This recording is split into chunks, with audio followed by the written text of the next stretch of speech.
You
can start, eh?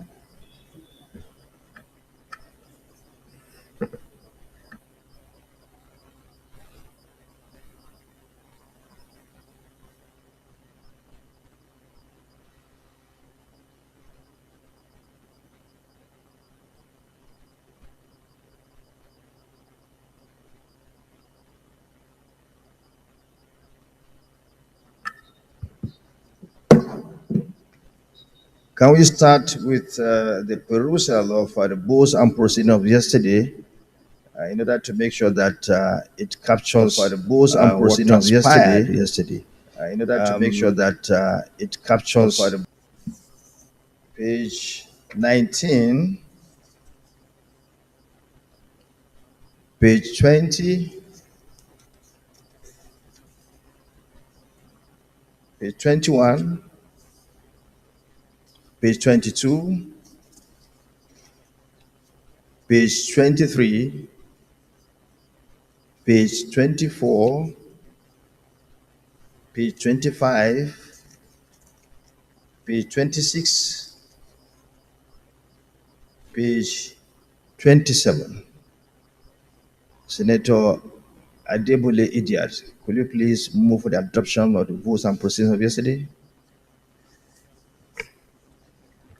Your Excellency, the Senate President, distinguished colleagues, my name is Idiat Adebule.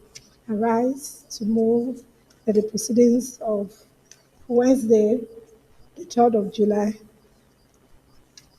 reflect what was discussed. Thank you. Senator Anthony, Senator Idiat has moved for the adoption of the rules and proceedings of yesterday. Could you please second? Thank you, Mr. President. My name is distinguished Senator Anthony Siakoyaro, Gombe South. I rise to second the adoption of the yesterday's proceedings as presented by Senator Idiat. I second. Thank you. Those in favor of the motion, please say aye. Sure, sir. Observation, Dickett. Yes, sir. Yes, sir. No, sir. On the resolution, page 22, sir. Go ahead. Yeah.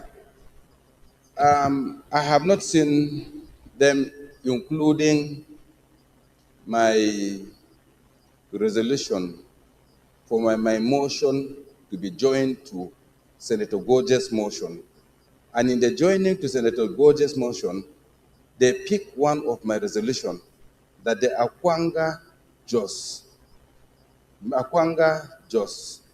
Bochi, Gombe, Yola to be included. It's not written, sir. It's not written. Because my motion that was suspended to another date, and for the fact that they were very similar. It's okay. The secretarials will take note please. and get that corrected. Very boldly. Thank you. Thank you, sir. So, have we put that?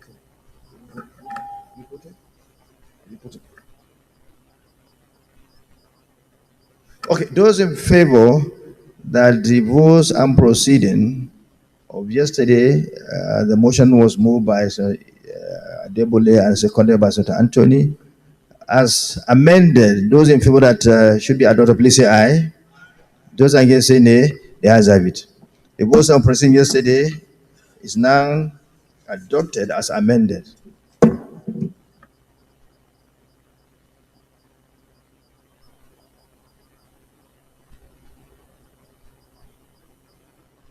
Any petition? No petition.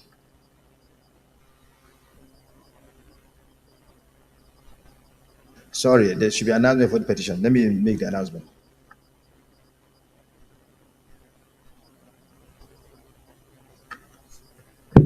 I wish to acknowledge the presence of staff and students of Kingsvale School, Jahi District, Abuja.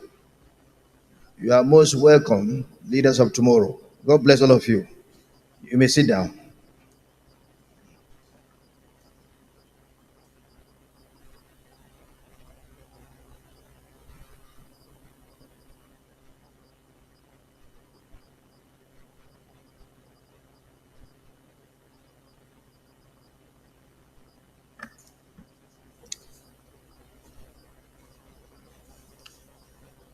Birthday announcement. Distinguished colleagues, today, the 4th July, day of July 2024, is the birthday of Senator Eunboyi Onyeka Peter. On behalf of the Senate, I wish the distinguished senator happy birthday. May Almighty God grant many more years of prosperity and good health. Point of order is, Jimmy, what's your point of order? Your Excellency, the President of the Senate, very distinguished colleagues, I rise to come under order 42 personal explanation, and with your permission, may I proceed to read. By the indulgence of the Senate and the leave of the President of the Senate, a senator may make a personal explanation, although there be no question before the Senate, but no controversial matter may be brought forward, nor may debate arise upon the explanation. The terms of the proposed statement shall be submitted in detail to the President of the Senate when his leave to make it is sought. Your Excellency, sir, I actually have two issues. One, the first one has to do with the demise of Senator Alex Usman Kadiri, the senator who represented Kogi East at the 4th Assembly. He died a few days ago, and I want to pay tribute to him today. The second one has to do with extension of the time frame that has been given to us to complete the assignment given to us under the Ways and Means and Anchor Borrower Scheme. Extension of the period to enable us complete the assignment. Because we are supposed to have presented that report far before now. But because of some issues, okay, I will say unforeseen circumstances, we couldn't do that. But now we are ready to go, and we need an extension of the time frame. How long? 2 months minimum. 2 months, yeah, because of the issues involved. Okay, that's okay. Okay, so Your Excellency, may I proceed with the first issue? and that has to do with the tribute to Senator Dr. Alex Usman Kadri, who died on Thursday, 27th June 2024. Senator Dr. Alex Usman Kadri was born in Odu Ogboyaga, the Kina local government area of Kogi State, on the 21st of June 1942 to the family of Malam Abdul Kadri Agbali Oyidi. He attended local LEA school Odubuyaga from 1953 to 1957. He completed his primary education in Dekina in 1961 and proceeded to government secondary school Maiduguri for his HSC program, which he completed in 1968, and thereafter proceeded to the University of Ibadan, where he studied from 1969 to 1973 and obtained a BSc in physiology, and human anatomy with flying colors, and was thereafter admitted to the University of Leeds, England, for a doctoral program where he obtained PhD in physiology in 1977. He worked at the Central Bank of Nigeria, Kaduna, as a currency clerk 1969, before venturing into lecturing at the University of Benin from 1973 to 1992, rising through the ranks from assistant lecturer to senior lecturer. He served as Commissioner of Health and also Commissioner of Works and Transport in the then Benue State in 1984 and 1985 respectively. He was Director of Administration at the National University Commission 1989 to 1990, and then served as Director General, Permanent Secretary, Federal Ministry of Water Resources, Abuja 1990 to 1994. Senator Dr. Alex Usman Kadri was elected Senator of the Federal Republic of Nigeria, representing the good people of Kogi East from 1999 to 2003. While in the Senate, he served in the following standing committees: Petroleum Resources, Army and Defense, Steel and Metallurgy, Ethics, Privileges and Petitions, Women Affairs and Youth Development, and Standing Committee on Interparliamentary Affairs.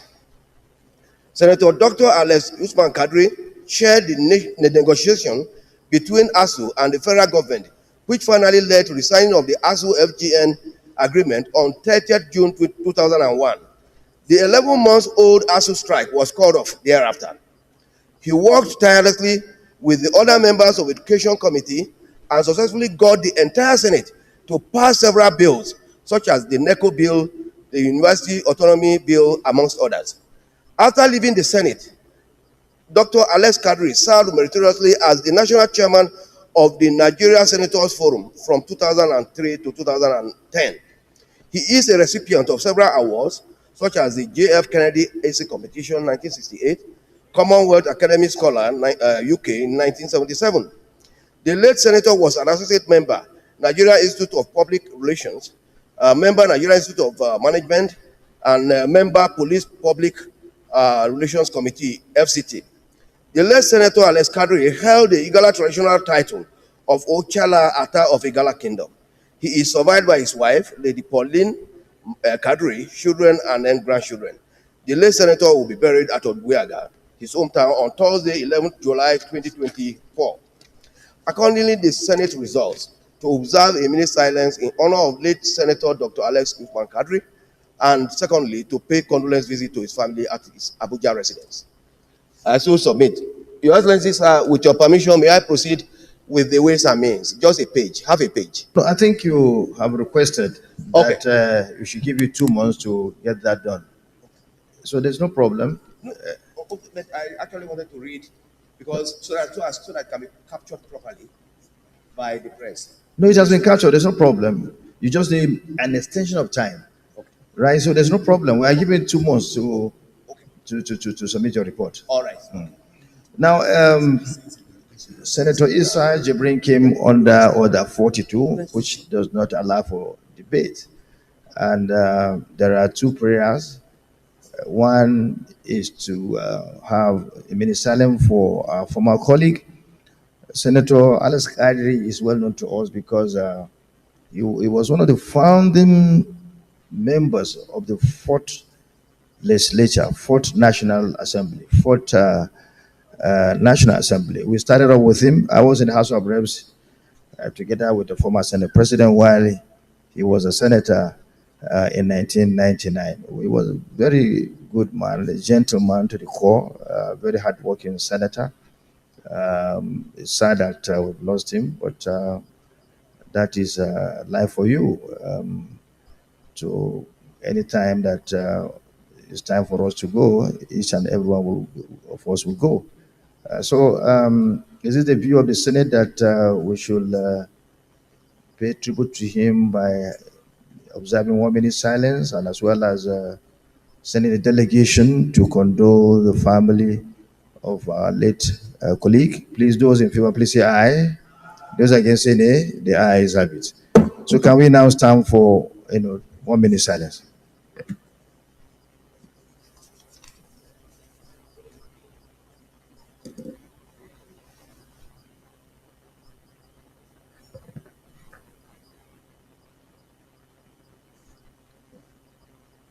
May the soul of former Senator Alex Usman Kadiri rest in perfect peace.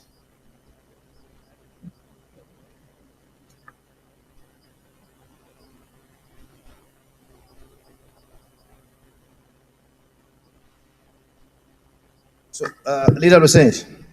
Oh, sorry.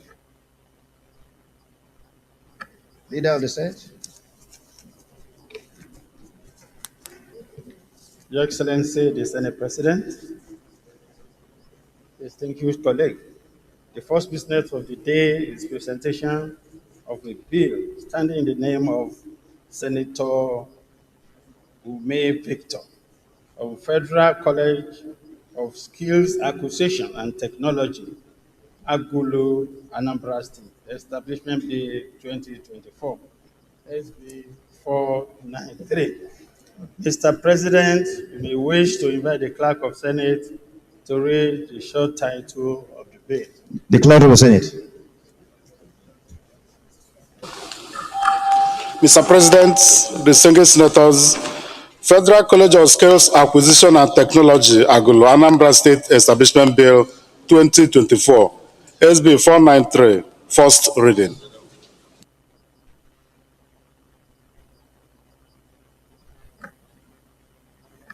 Distinguished colleagues, Federal College of Skills Acquisition and Technology, Agulu, Anambra State Establishment Bill 2024, first reading taken. Leader of the Senate.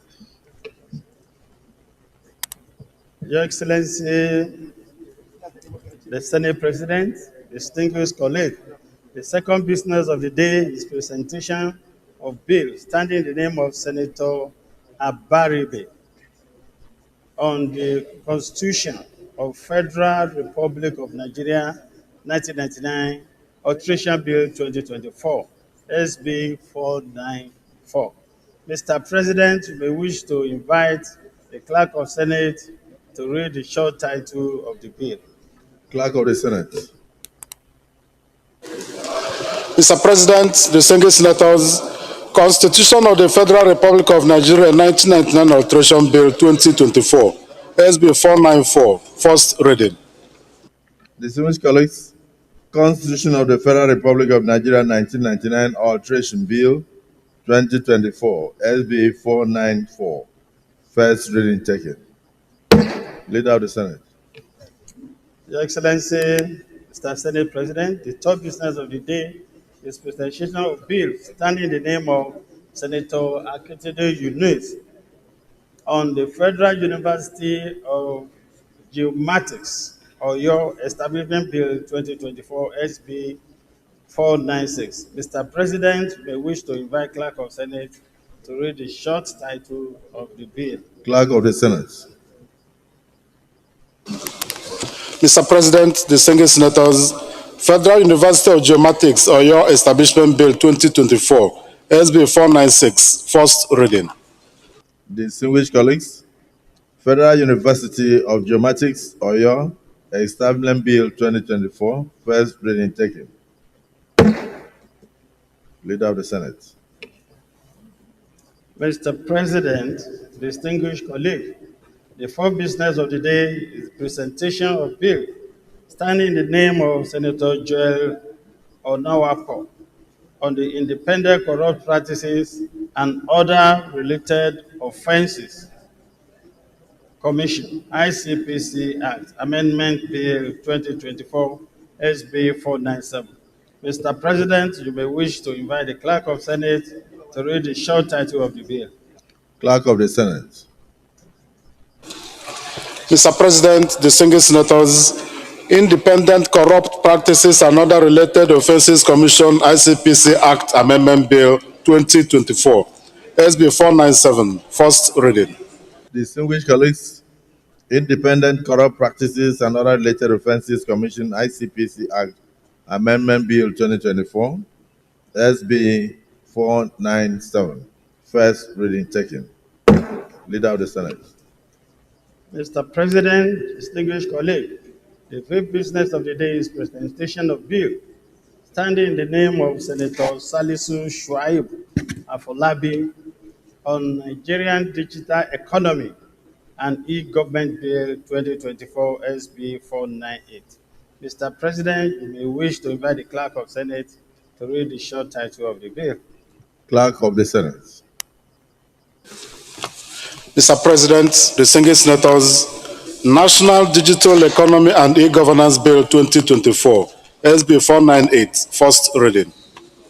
Distinguished colleagues, National Digital Economy and E-Governance Bill SB 498, first reading taken. Senate Leader. Mr. President, distinguished colleagues, the first order of the day is a bill for concurrence as listed in the order paper. Distinguished senators will recall that the bill was read for the first time in this chamber on Thursday, 6 June 2024. Mr. President, for the simple nature of the bill and inter-chamber reciprocity, I will present a lead debate on the bill.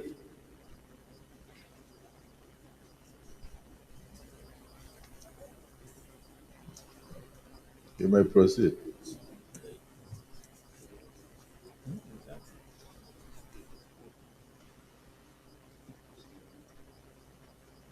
Mr. President, I stand to present the lead debate on Federal Polytechnic Act Amendment Bill 2024 HB 92. Mr. President, respected colleagues, permit me to lead the debate on this very important bill from House of Representatives for concurrence. The bill was read for the first time on Thursday, 6 June 2024. Mr. President, respected colleagues, this bill seeks to amend the Federal Polytechnic Act 2023 to establish Federal Polytechnic Rano, Kano State. Mr. President, my respected colleague, this bill went through rigorous legislative process, including public hearing in the House of Representatives, and was passed. I therefore urge you all to support the passage of this very important bill. Thank you.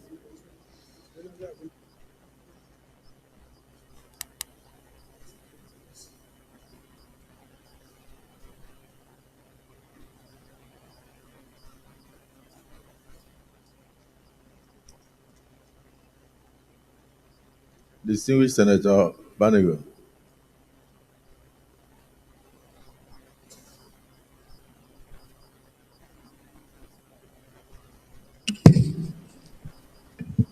The Senate President, distinguished colleagues, the Senate President, I stand distinguished.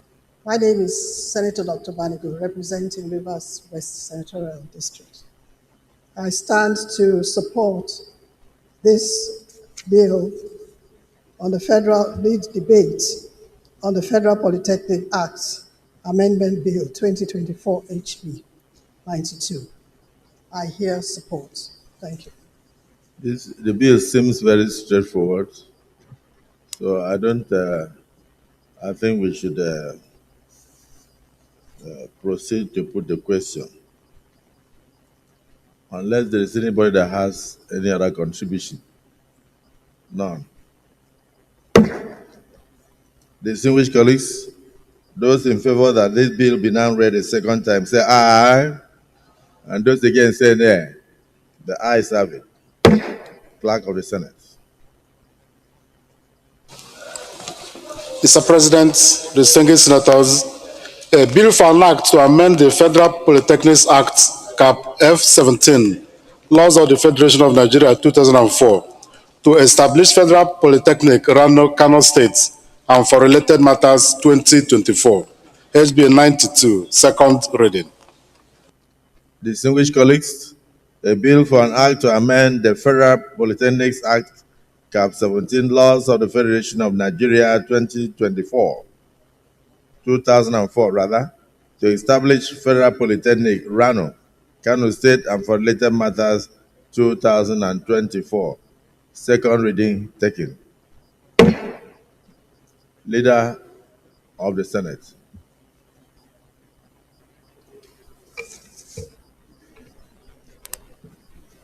My President, distinguished colleague, portions to Order 78, Sub 3. I move that the bill be now referred to Committee of Whole for consideration. Minority Leader.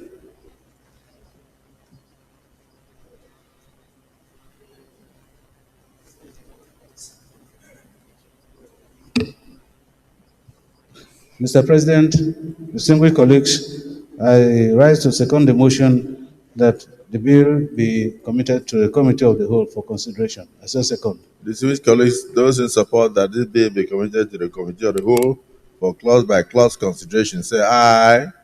Those against say nay. The ayes have it.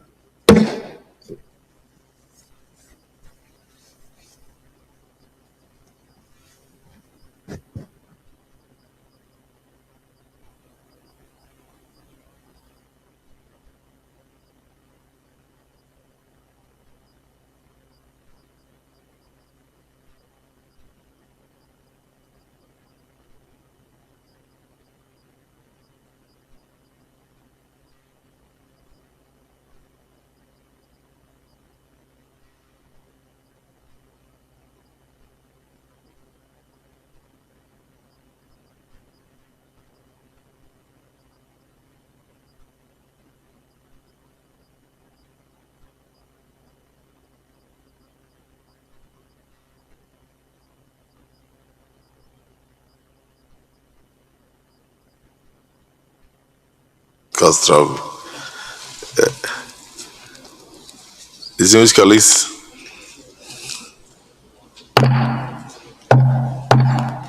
no. Hold on.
Distinguished colleagues, a bill for an act to amend the Federal Polytechnic Act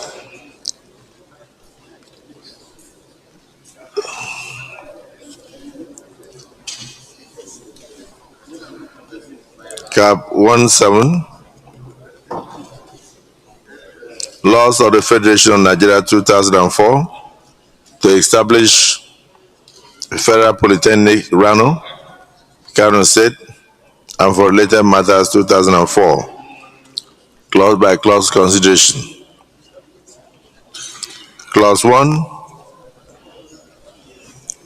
Federal Polytechnic Act as retained.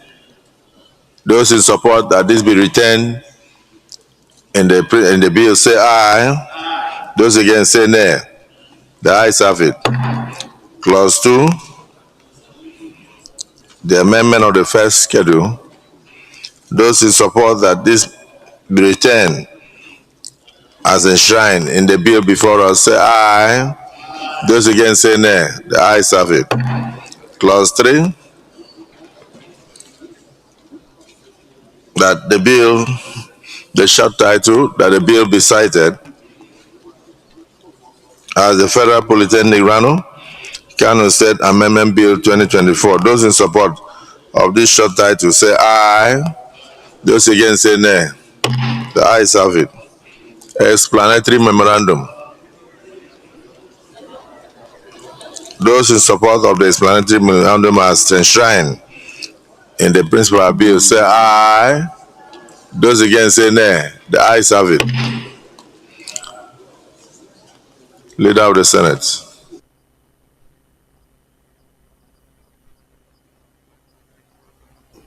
Mr. Senate President, will I move a motion that we revert back to plenary for the Senate President to report progress. Minority Leader. Mr. President, sitting as chair, distinguished colleagues, I rise to second the motion. I say second. Distinguished colleagues, motion has been moved and seconded that we revert to plenary for the chair to report progress. Those in support of the motion as seconded say aye. Those against say nay. The ayes have it. We revert to plenary.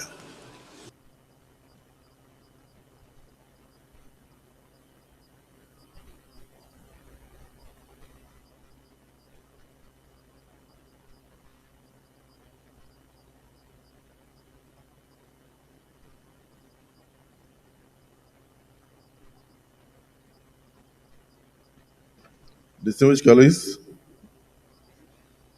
the Senate in the Committee of the Whole considered the Federal Polytechnic Act Amendment Bill 2024 and approved as follows. Long title as recommended.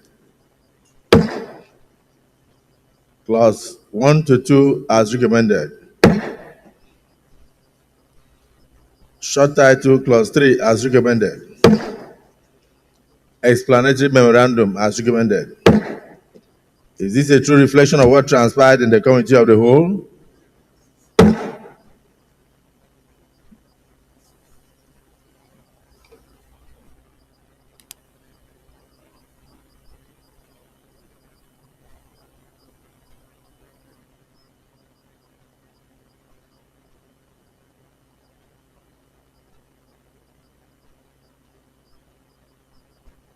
Leader of the Senate, may wish to move for the third reading of the bill.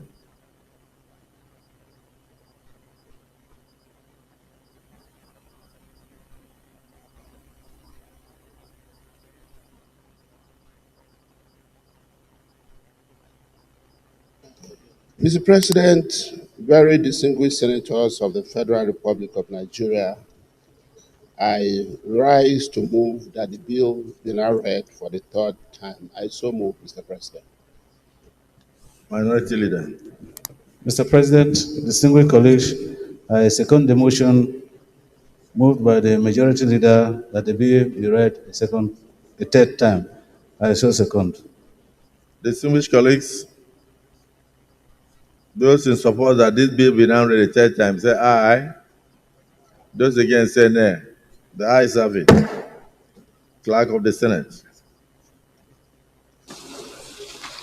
Mr. President, distinguished senators, a bill for an act to amend the Federal Polytechnic Act, Cap F17, Laws of the Federation of Nigeria 2004, to establish Federal Polytechnic, Rano, Kano State, and for related matters 2024, HB 92, third reading.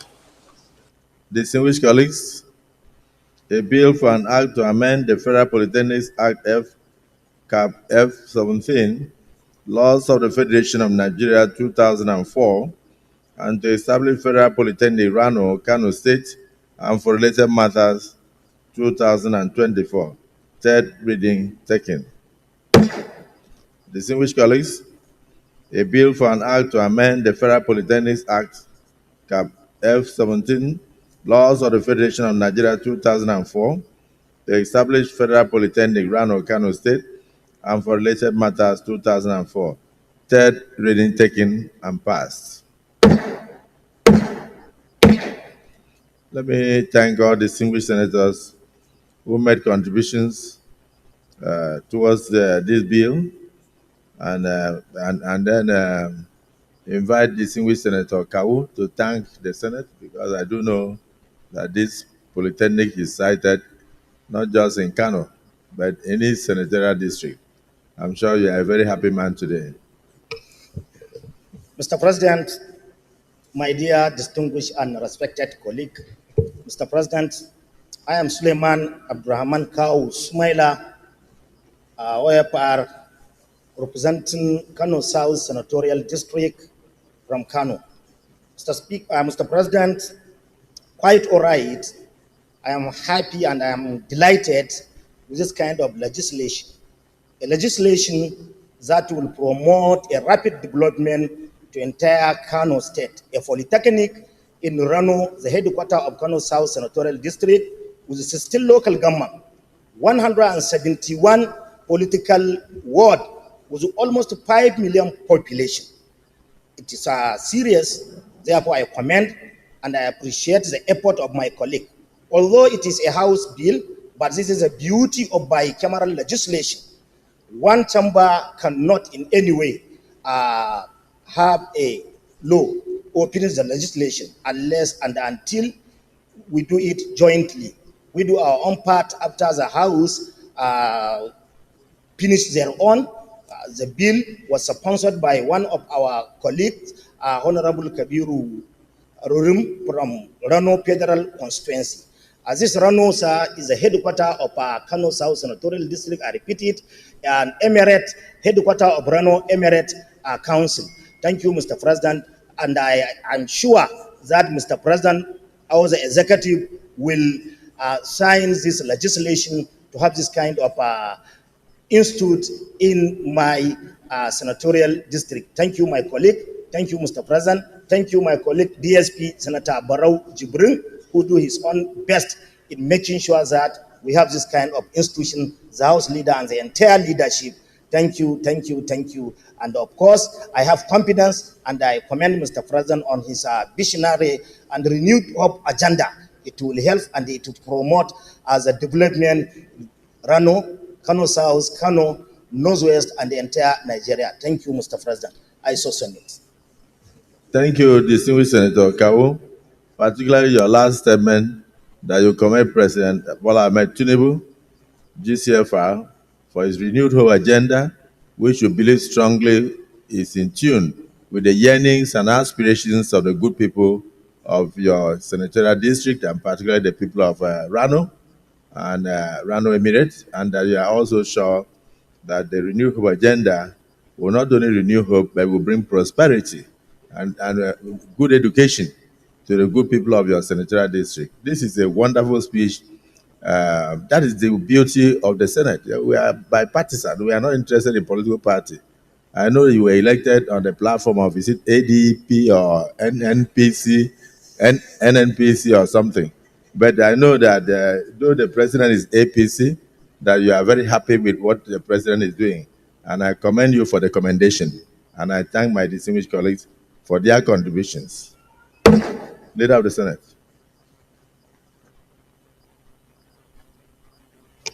Thank you, Mr. President, very distinguished colleagues.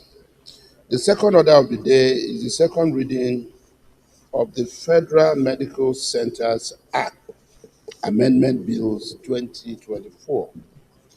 Distinguished senators will recall that several bills on this subject matter had undergone first reading, including those from the House of Representatives for concurrence. The bills have been consolidated into one for the purpose of second reading and repeal. And before my motion for the second reading of the bill, Mr. President, may I be permitted to present the lead debate in respect of these bills.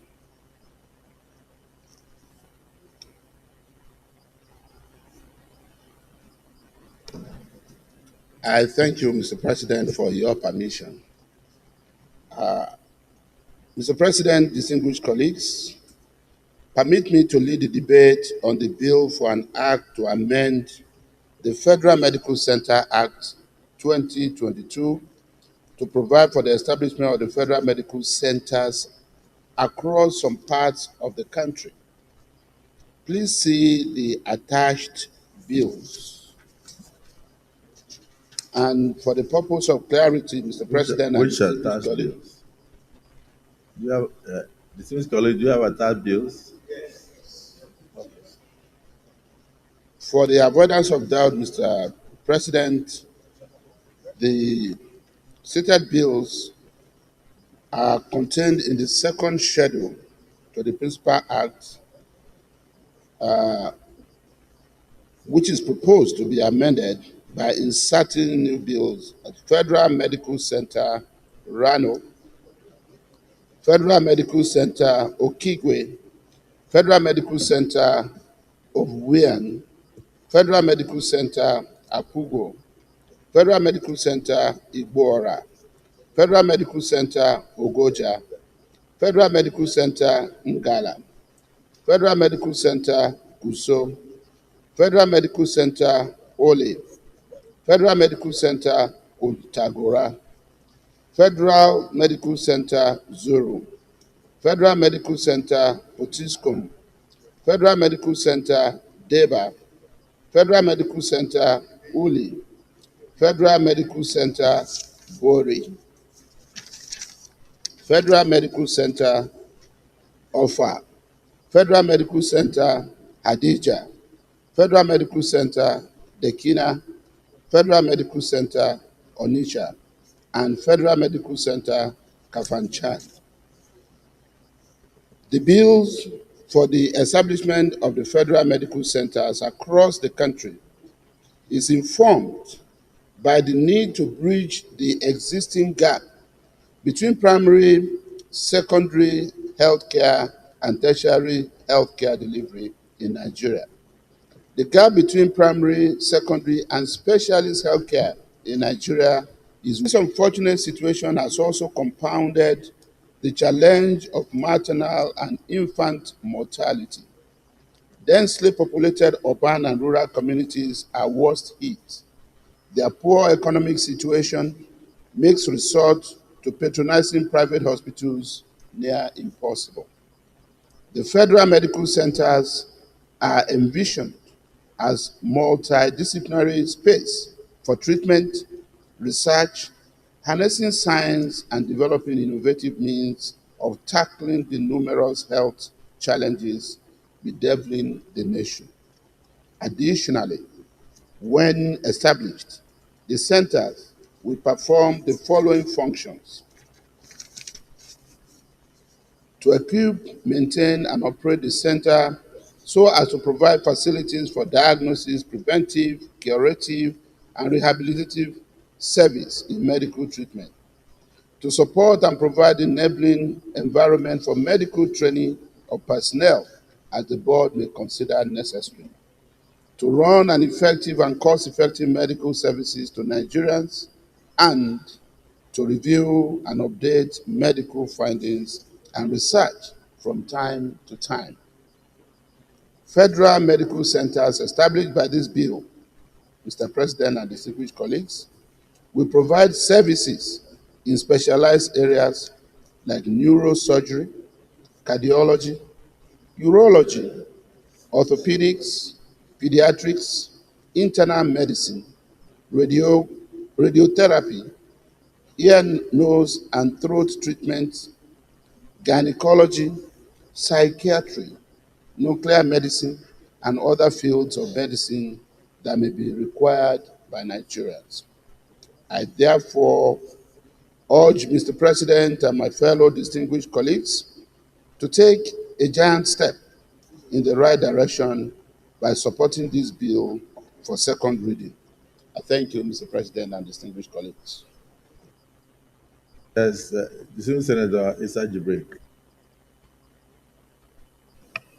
Your Excellency, Mr. President, very distinguished colleagues, I am Issa Jibril, representing the very good people of Kogi East. Your Excellency, I want to support the second reading of this very well thought out bill, because I believe that as it is today, the medical centers are virtually located at the state headquarters. Decentralizing or spreading the medical centers to the various locations here stated will bring the medical centers closer to the people. I want to give you an example. One of the proposed medical centers is supposed to be located in Dekina, local government area of Kogi State. We have a medical center at Lokoja. From Dekina to Lokoja is about 4 hours. So if there is an issue that requires attention of the medical centers, within 4 hours, from Dekina to Lokoja, which is about 4 hours, is enough for the person to pass on. Okay? So I believe that the spread of these medical centers to these various locations in these various states stated here will help a lot in terms of bringing medical facilities nearer to the people. I also believe that the government, under this renewed hope agenda of the Mr. President, should be able to carry out the execution of all this, of the spread of all these medical centers to the various locations so stated here, so that at the end of the tenure of his tenure, this will count a lot in terms of his achievement. Health, they say, is wealth. It's on this note that I support the second reading of this bill. I so second. Distinguished Senator Dixon. Thank you, Mr. President. Henry Sirake Dixon, and I represent Bayelsa West. Mr. President and my dear colleagues, I would like to commend the Senate leader and all those who have sponsored various bills aimed at decentralizing the existing federal medical centers, which are presently located only majorly in state capitals. The need for that decentralization and for federal medical services to be taken further down to meet our people where majority of them reside cannot be overstated. I don't think there's anyone here, and I too am not rising up to speak against this bill or even the attempted consolidation of the several bills that are pending. The only problem, Mr. President, is that, and my plea is that there are a couple of bills that are being filed, including mine for the establishment of a federal medical center, my senatorial district far from Yenagoa, the state capital, which is undergoing various processes in the registry. And with this consolidation, if we pass it now, it may pose some challenges in terms of procedure. I'm therefore requesting, Mr. President, that with the permission of colleagues, and I believe that we'll have the understanding of the leader who has done the right thing by consolidating all these bills, so that we can step it down for now, for a week or two, so that we'll have an opportunity to have all those bills. Because if we are consolidating anyone that is not mentioned as stated in the schedule will be excluded inadvertently. I know it's not done on purpose. So I just want to bring that to the attention of Mr. President to step down this, the consideration of this bill, which is a consolidation bill. It's a consolidation bill. Very well thought of by the leader. This is the right thing to do. But let us step it down today so that in a week or 2 or 3, when the registry would have taken the orders that are pending, so that we will now capture all, so that medical center decentralization will be for all across the country. I so move. Thank you.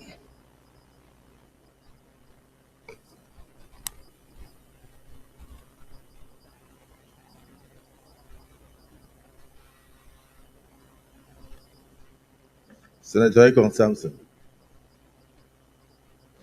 Thank you very much, Mr. President. My name is Ekong Samson. I represent Akwa Ibom South.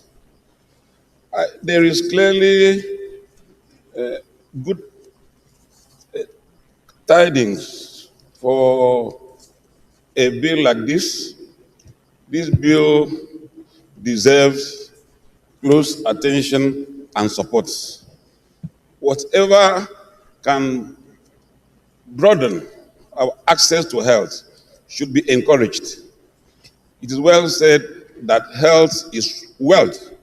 So every measure, every bill that will broaden access to health care is a welcome intervention in our part. Much as I see strong merits in this bill, I support a type of opinion that the intervention should be broadened. I come from a state where we have 7 million Nigerians. We are 7 million in Akwa Ibom State. Some might not be aware of this statistic. And there's pressure in my state in respect of health facility. It would be a very welcome addition if this type of bill reflects the dynamics in Ikoregbene or Eket. We were in Ikoregbene to watch the wonderful infrastructure in Ikoregbene. Nigeria will be very happy to find a federal medical center in Ikoregbene. We would also be very, very relieved if one is cited in Eket. Eket is a major contributor to our economy. There are lots of Nigerians there, and there's real pressure on our health care facility in that place. So I am of the opinion that this bill, as commendable as it is, should reflect the dynamics that have arisen. There should be a center in Akwa Ibom State or born in Akwa Ibom State, one in Ikoregbene, one in Eket. I thank you. Well, I'm not supposed to argue with my distinguished brother, but I must first thank you for considering my senatorial district. Thank you so much. And thereafter, you went to your senatorial district. But if you notice the infrastructure in my senatorial district, which you alluded to, I gave you a governor for 8 years. And I was surprised that I entered Eket.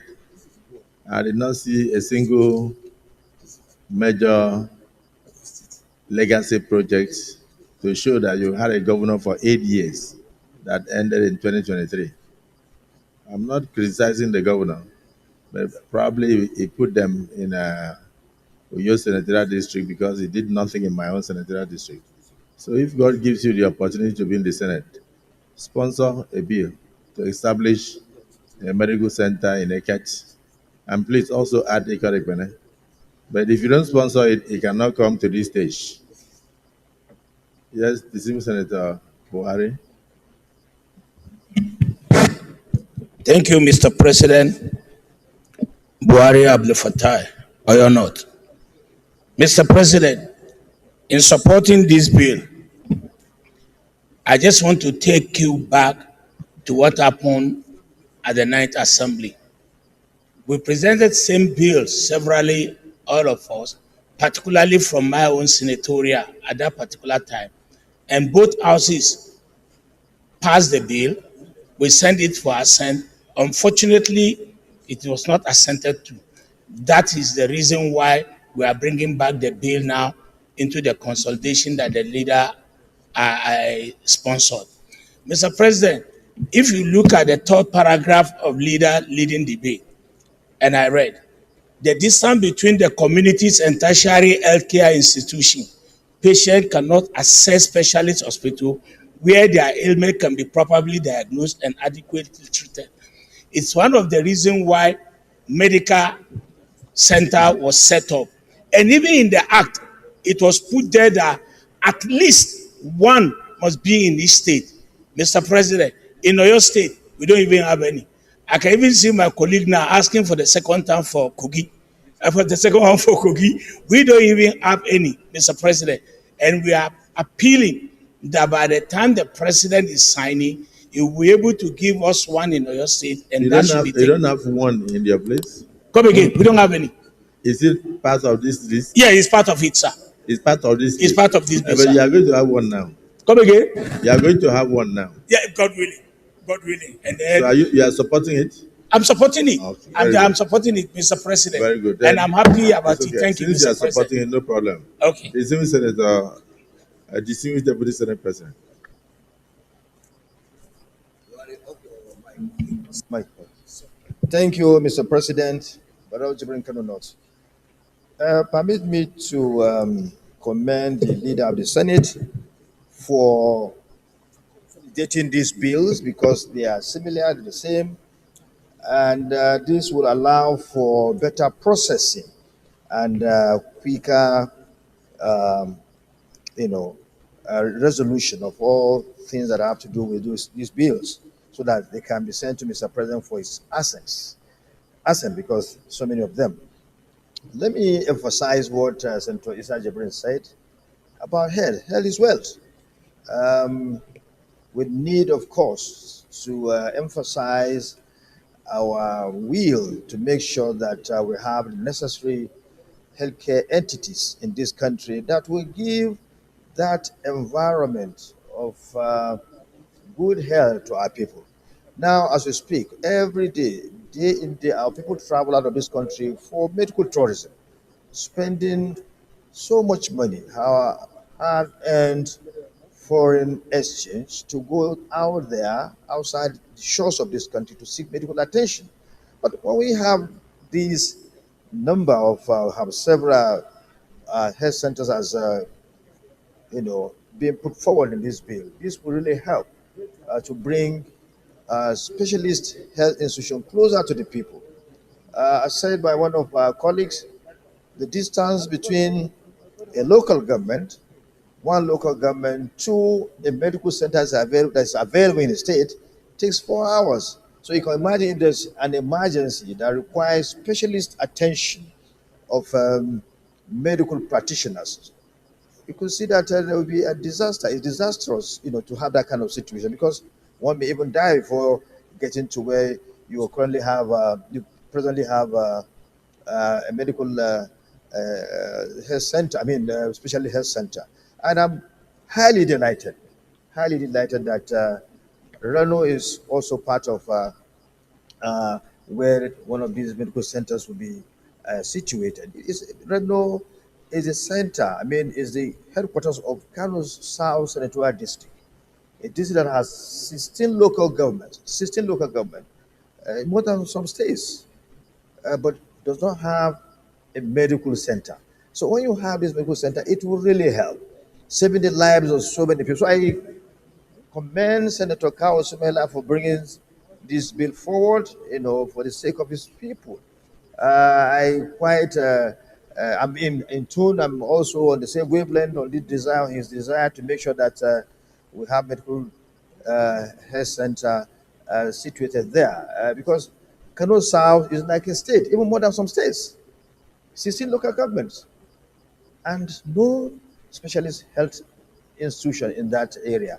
So you can see that something is missing. There's a gap there. Please, my colleagues, please give your full support, and we call on Mr. President, once this gets to his table, please assent to it. because when you do that, you are helping millions of people. People that have to travel, somewhere in Take local government, somewhere in Sumaila, all the way traveling down to Kano to medical center to Kano Teaching Hospital. I mean, the distance is very long.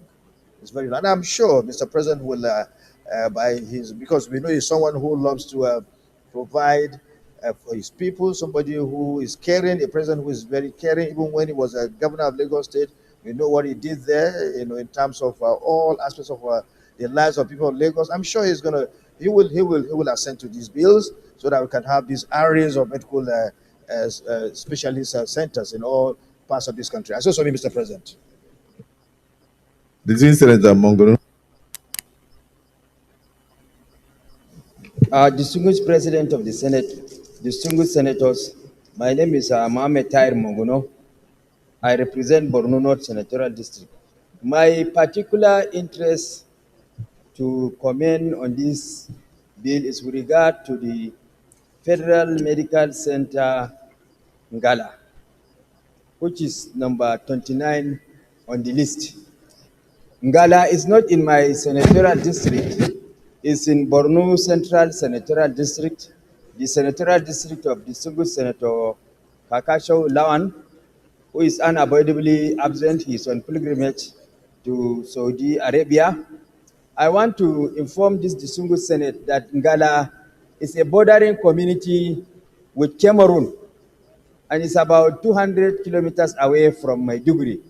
As a result of that, Nigerian citizens that are resident in Ngala usually access medical care in Cameroon Republic because it's a border town to Cameroon and it's 200 kilometers away from Maiduguri and the road is in a bad shape.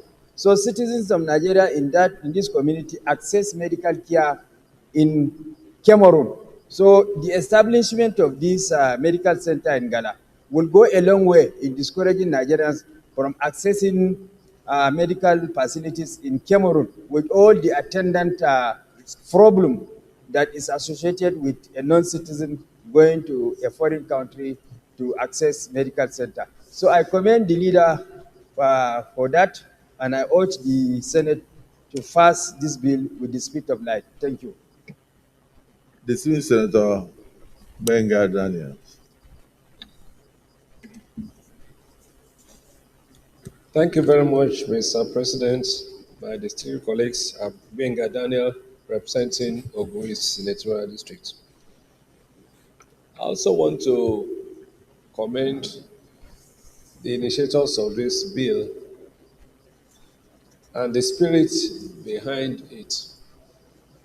Without any doubt, it is clear that health is wealth, and we cannot but continue to encourage initiatives that tend to bring medical health care to our people. Yes. But today I want to submit that there is indeed one area that is missing in this list, and that is the Ijebu division where I represent. Perhaps I need to remind my distinguished colleagues that if you go historical, the Ijebu division is one of the 19 divisions which have since, and virtually all of those other divisions have since been created into states.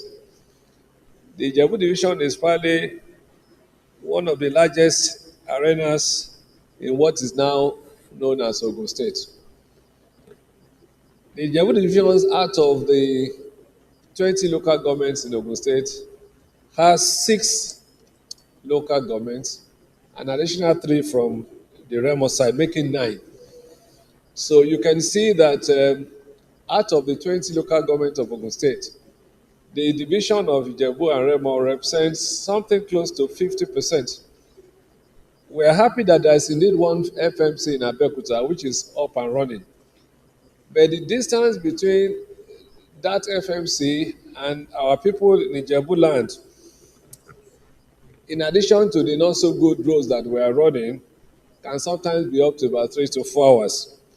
I therefore want to plead that as we wait for another 2 or 3 weeks, a federal medical center should be included to be cited specifically in Ijebu, the capital of the Ijebu division. Thank you very much, Mr. President. Distinguished Senator Zam.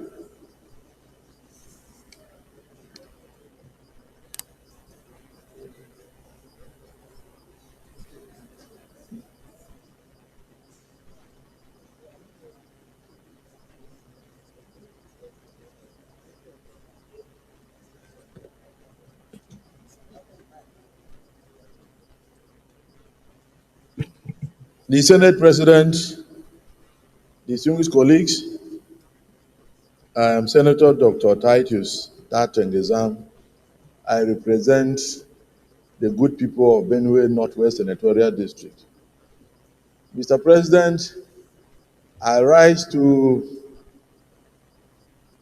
associate myself with the position conversed by distinguished Senator Seriki Dixon that should we shut out other people whose bills are pending, who are also in need of federal medical centers in their respective constituencies now, we may be doing a bit of injustice. As chairman committee on rules and business, I am aware that many such bills are in my custody. So I want to plead that we tally a while so that we can present a more comprehensive list, because health and indeed health facilities should be everywhere so that many Nigerians will also benefit. And given that this administration is all out to give hope to the hopeless, this singular opportunity should not escape the rest of my colleagues who are also waiting with their bills. As I speak to you, my colleague from Benue Northeast, Senator Emmanuel Udende, is also ready with his bill for the establishment of Federal Medical Center in Adipo. And Seriki Dixon's bill is also on my table now. And Federal Medical Center in Niger State. So I want to plead that we extend the scope of the list to include everybody so that this dividend of democracy will not escape majority of my colleagues. I so submit, Mr. President. Thank you very much. Senator Sani Musa. Thank you, Mr. President. My distinguished colleagues, I'm Mohammed Sani Musa, Niger East. This bill is very important, especially not only to us as representatives of the people, but for the socio-economic development of our country. Health is wealth. No matter the kind of resources we will have, if there is no good health facilities in our country, we will still not yet be categorized as being developed. So it will not be out of place for every nook and corner of this country to have a medical center. I support this bill wholeheartedly, and I will request that Mr. President will give another consideration to those that also have similar bills and want to be included, so that every part of this country will have the feeling that the renewed hope agenda is for all. Thank you, Mr. President. Is there anybody opposed to these bills? No, nobody. So I can put the question.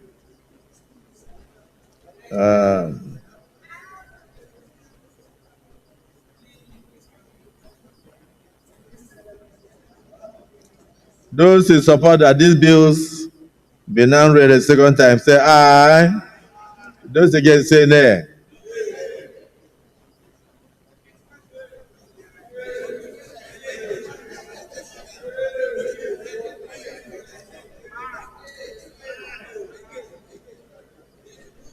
We would appreciate an extension.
Distinguished colleagues, since this is a democracy, I actually feel that I put the question too hasty. So I will withhold my question to allow one or two contributors. Distinguished Senator Garba. Good afternoon, the Senate President, distinguished colleagues. My name is Garaba Musa Maidoki, representing Kebbi South Senatorial District. I feel honored and humbled to contribute to this very important bill, and I extend my warm wishes and gratitude to the Senate leader for a thoughtful bill. Yes, sir. I think if we do small amendment to the bill, because the bill establishing the Federal Medical Center say at least one medical center in every state. If we just amend it to at least 2 medical centers in every state, that gives room for those whose name were not mentioned in this bill to be included, and those of us that are included in this bill to move forward, so that this is a matter of life and death to some other areas. Some places are far remote. I complained to this chamber, sir, on which you promised to assist us, of the dilapidating road situations in my senatorial district. There is no road you can get to any medical facilities that doesn't take you at least 5 hours, and the roads are most terrible. So because of that, if we delay this bill, I was hoping that this bill will get the third reading today, so that those that are mentioned will move ahead, and with this minor amendment for that every state will have 2, those that are not mentioned can now be captured in the 2 that were supposed to be delivered. I so submit. Thank you, Mr. Senator. If I understand you, yes, sir. Please sit down. You are saying that by the act establishing the federal medical centers, that each state is supposed to have one, but by the submissions before us, that some states are going to have 2, and therefore it's a contravention of the act. My opinion will be that so that we don't do something that will go there and not receive assent, it will be good to step it down and take it one by one, so that we look at the most, I don't want to say most important, the most needy, like the kind of thing you are mentioning. And I think Senator Buhari mentioned another one, Senator Mongoro mentioned one. So let us take it one after the other. If it goes like this as a single bill, and one single one is questioned, are you with me? It dies in the life of this Senate. So for me, I would say let us step it down, bring them one after the other, so that we can consider them one by one, according to need, according to the need, and in line with the act. If the act says one and you already have one, then there is no need to bring a second one, because by the time you go there, the president will not sign unless you amend the principal act to say two per state. But if right now the act says one per state, and here some people are going to have two or three, it means automatically that it is is dead on arrival. So those that do not have federal medical centers can indicate here, and then we now start to take those ones one after the other. That would be my suggestion. Senate leader, Senate leader, Senate leader, in line with the thought of the Senate president, will you go ahead to move your motion to step down this way? Well, Mr. President, very distinguished colleagues, the popular opinion among our dear colleagues is that this bill, the further consideration of this bill should be stepped down in the meantime to allow more work to be done. It's also instructive to note, Mr. President, that a number of similar bills that passed the first reading are also on their way, and they deserve this catch-all treatment. The second thing I must also emphasize is that in bringing back this bill, Mr. President and distinguished colleagues, we may not need to bring them back as a single bill. In that way, we also will not want to appear to be wanting to fetter the discretion of Mr. President in giving his assent. We will need to justify every bill as a bill on its own. But we assure the Senate that we will not stop work on this. The one that we already have there, we will separate the House bills that were only meant for the purpose of concurrence. We will separate them from the Senate bills and add the other Senate bills and get everything ready to be brought back here for consideration. But in the meantime, I most respectfully rise to move that further consideration of this bill be stepped down. Thank you. Minority Leader. Mr. President, distinguished colleagues, I support the motion that this bill be stepped down for further consideration. I so second. Distinguished colleagues, having listened to the arguments from all, that lumping these bills together may lead to the death of the bill, that it will be good to step it down and go for further consultations and bring them one after the other, so that it will be looked at on the basis of need analysis and in line with the existing Act of Parliament. Those in support that these bills be stepped down for further consideration, say aye. And those against say nay. The ayes have it. Leader of the Senate. Leader of the Senate. Leader of the Senate. Yeah. I don't want to say. Deputy Senate President. Deputy Senate President, please step forward. I see the leader of the Senate cleaning your eyes. I don't know. I don't know what is happening. Distinguished colleagues, I just want to crave your indulgence to rush to attend an economic council meeting. I was invited, myself and the speaker, to represent the parliament. The meeting is taking place with the ministers and the governor of Central Bank and Mr. President.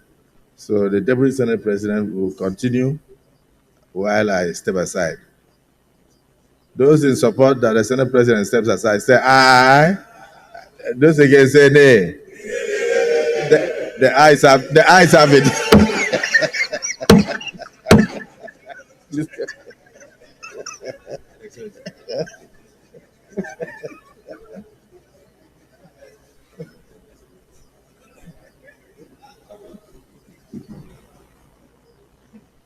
Yeah. So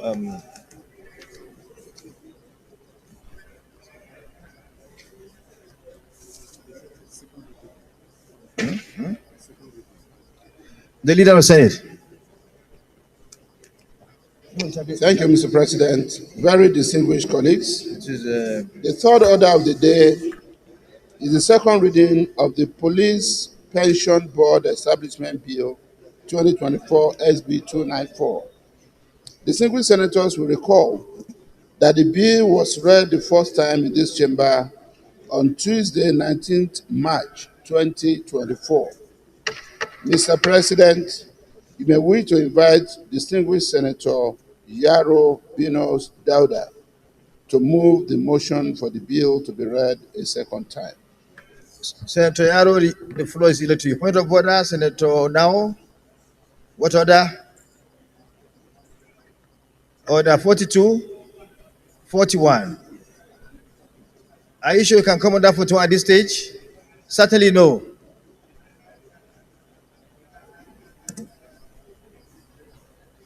No, the time for it.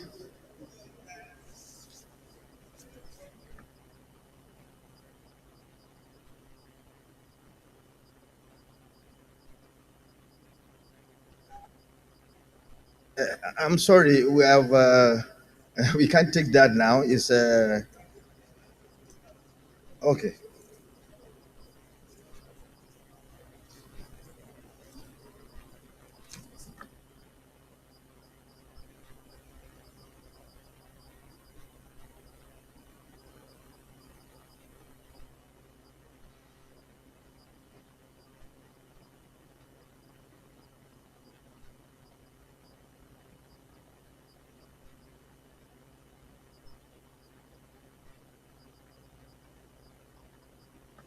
Well, let me take you to order 38. 38, order 38. 38. Unless the Senate otherwise directs, the business of each sitting day shall be transacted in the following order. 1. Formal entry of the President of the Senate. Number 2, prayers. Number 3, approval of the votes and proceedings. 4, oath stroke affirmation of allegiance and the oath and affirmation of membership of a new census elect. Number 5, message from the President of the Federal Republic of Nigeria. Number 6. I'm familiar with all those ones. I'm coming, let me land. Number 6, other announcement by the President of the Senate. Number 7, petition. Number 8, matters of urgent public importance. Number 9, personal explanation. And number 10, order of the day. We've gone past through there, except if the Senate, is clearly stated. If I allow you to do that, it will be a big aberration of our rules. I'm sorry, I rule out of order. Even though you're my friend. I so agree, sir. Sorry, Senator, now you're my friend, but I can't help it. Thank you.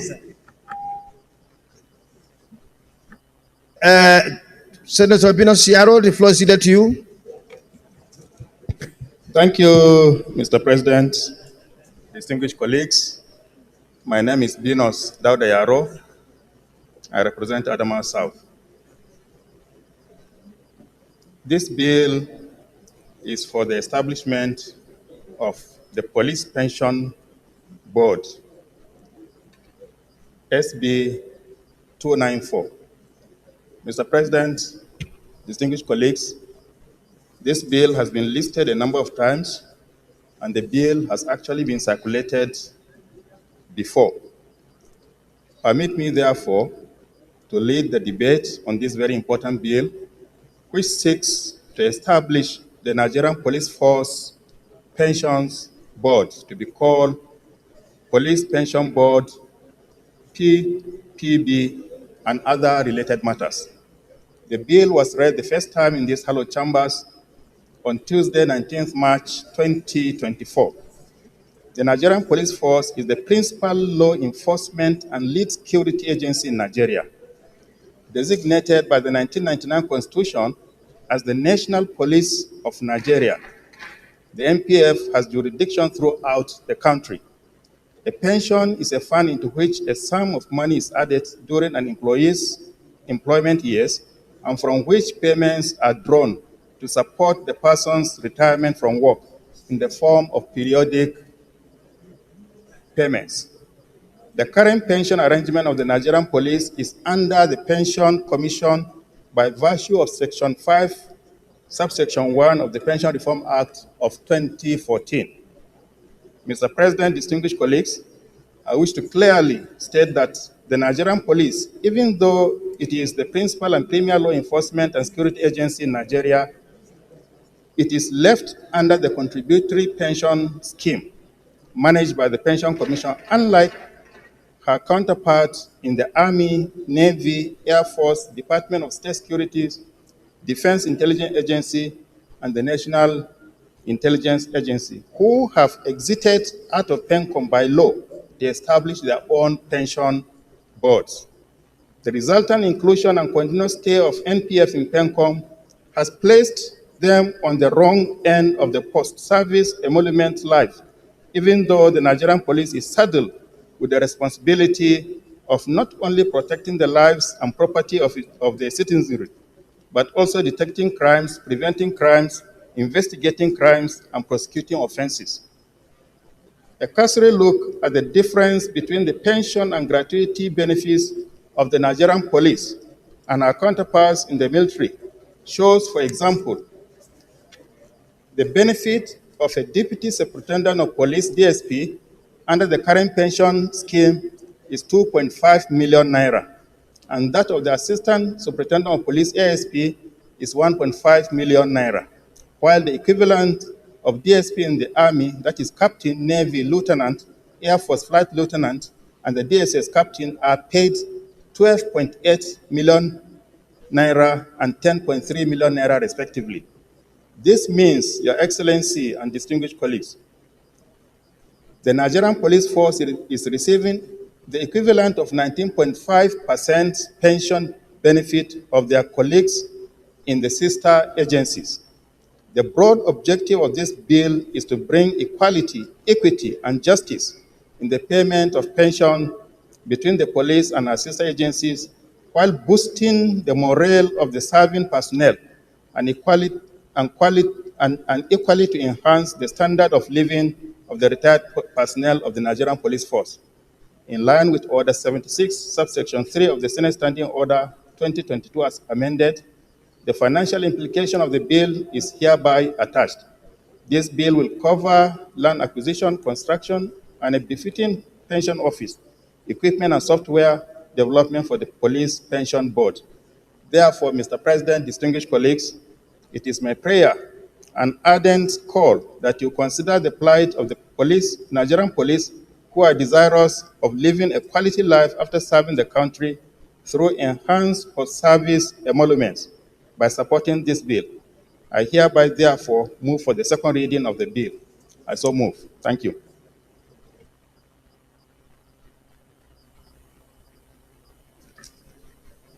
Yeah, Senator Mohammed Tahir Mangono. Distinguished President of the Senate, distinguished senators, my name is Mohammed Tahir Mangono. I represent Borno North Senatorial District.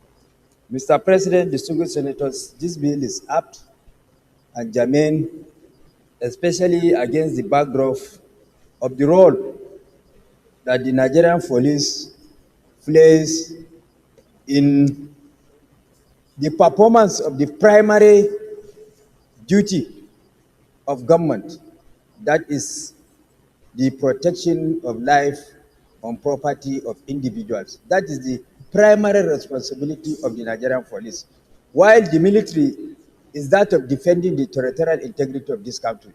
So having regard to the role that is played by the Nigerian police and what other security arms like the military and the state security services are enjoying in terms of pension.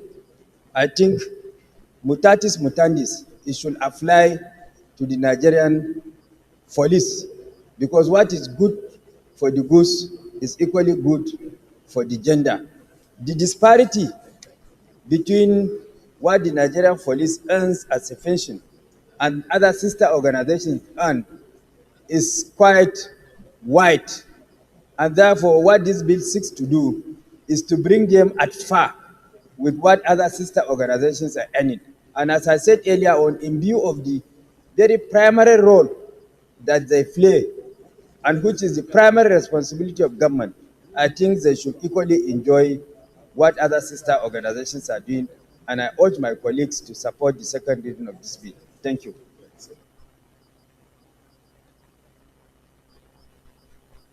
Well, since there's no one that wants to, is it the view of the Senate that this bill be now read the second time? Those in favor, please say aye. Those against say nay. The ayes have it. Clerk of the Senate. Mr. President, distinguished senators, a bill for an act to establish police pension board.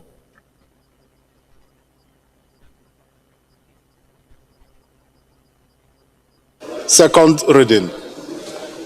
A bill for an act to establish police pension board to handle pensions matters for personnel of the force and for connected purposes, 2024 second reading taken. Thank you, distinguished Benos Dauriaro, for bringing forward. Sorry, leader of Senate. Oh, no, I'll come. Just 1 second, please. Let me finish. I commend Senator Benos Dauriaro for bringing forward this bill. It's quite very important. The police is our number one law enforcement entity in this country, and so we need to do all that is needed to take care of them in respect to their pension. They live their lives, when we are asleep, they are awake trying to protect us and our properties. So there's a need that we give our best in terms of their pension. It's quite good, as suggested, that their pension should be in line with what is applicable to other sister agencies. What is good for the goose should also be good for the gander. I also thank and commend Senator Mongono that contributed to this debate on the second reading of this very important bill. The bill is referred to the Committee on Police Affairs and to report back within 4 weeks. The Leader of the Senate.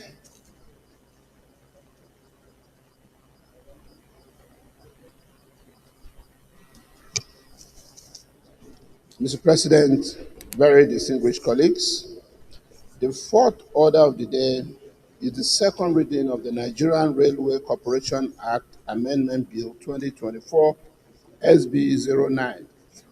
Distinguished senators will recall that the bill was read the first time in this chamber on Tuesday, 20th July 2023. Mr. President, you may wish to invite most distinguished Senator Adeola Solomon Olamilekon to move the motion for the bill to be read a second time.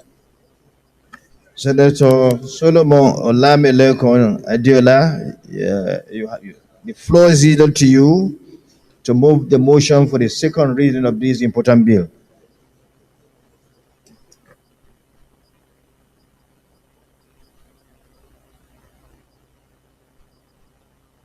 Thank you, Mr. President.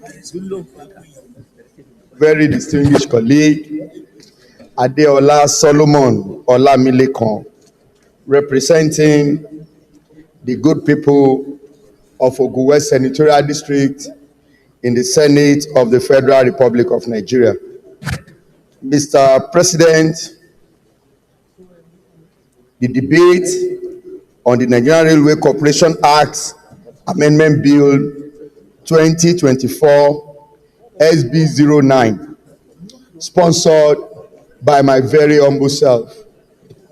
Mr. President, distinguished colleague, permit me to lead the debate on this important bill for the amendment of the Nigerian Railway Corporation Act Cap 129 LFN 2004 SB09. The bill was read for the first time on Thursday, July 28, 2023.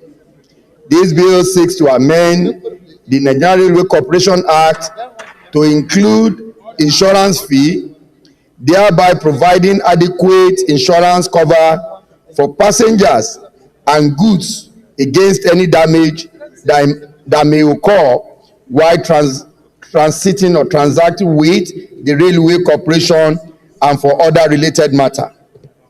In recent time, there has been a resurgence in the railway transportation in Nigeria with the modernization of the rail system across the country, from Abuja to Kaduna, Lagos to Ibadan, and more recently, Port Harcourt to Aba.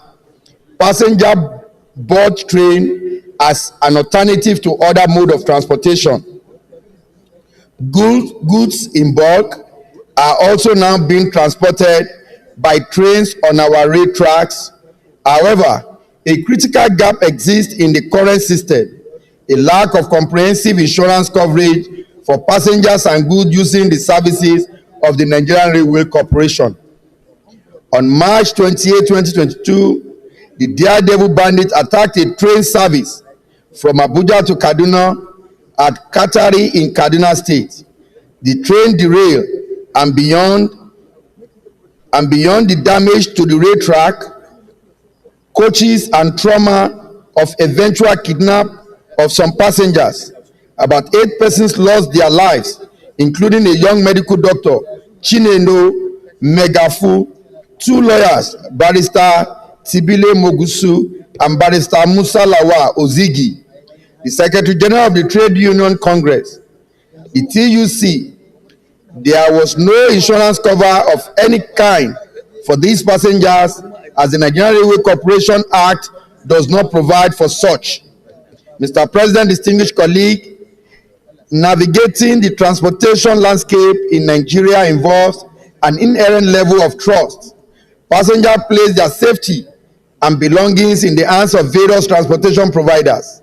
It is worthy of note that most sectors of the transportation system offer some form of insurance protection on Nigerian roads. Most commercial vehicles, like the buses and taxis, are required by law to carry passengers' liability insurance.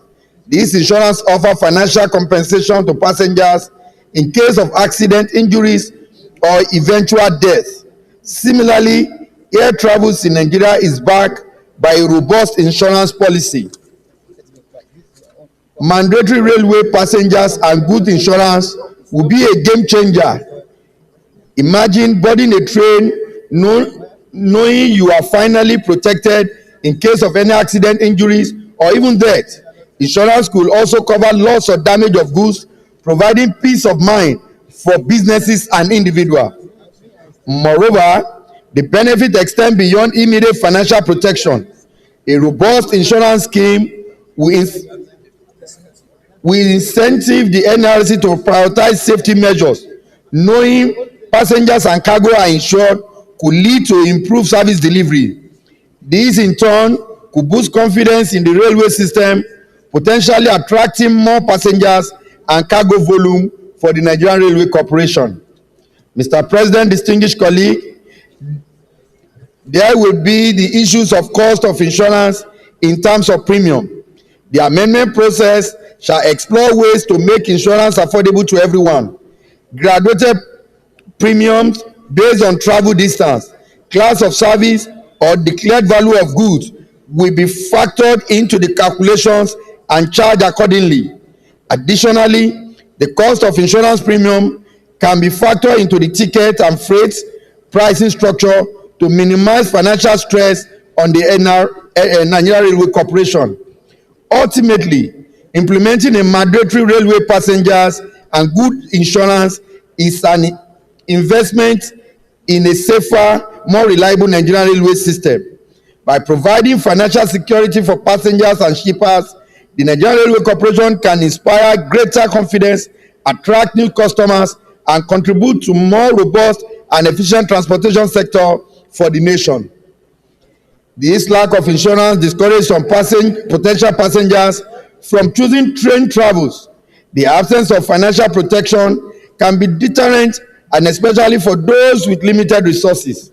A comprehensive insurance scheme could significantly improve public confidence in Nigeria Railway Corporation, potentially leading to increased patronage and a more vibrant railway sector in Nigeria. Mr. President, distinguished colleague, I humbly urge you to support the second reading of the bill. Thank you, and God bless you. Thank you, Mr. President. Well, I think this is a very straightforward bill because it's quite an aberration not to have insurance cover for those applying our railway.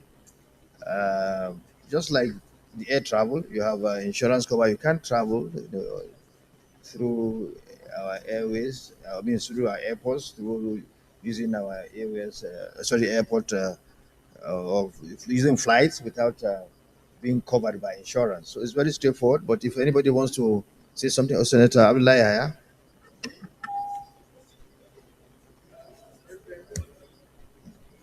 Mr. President, distinguished colleagues, I am Yahya Abdullahi representing Kebbi North. I rise to second this very important motion. Like you said, Mr. President, when we were doing the amendment to this Railway Act, I think the 9th and 8th Senate, this is one dimension that escaped, our minds. And I think it's very, very astute, that distinguished Senator Olamileka, find it appropriate, to bring this issue back to our attention. Okay. I am sure distinguished Senator Buhari, who was the chairman of the Railway Committee, of the Road Land Transport Committee in the last Senate, will have a lot to add. I mean, he thinks he knows this more than I knew. But I was also a member of the Land Transport Committee in the 8th Senate. So this is one area I think that is quite appropriate for this legislation to go through. The only downside is that there is going to be an increased cost in both freight and passenger traffic.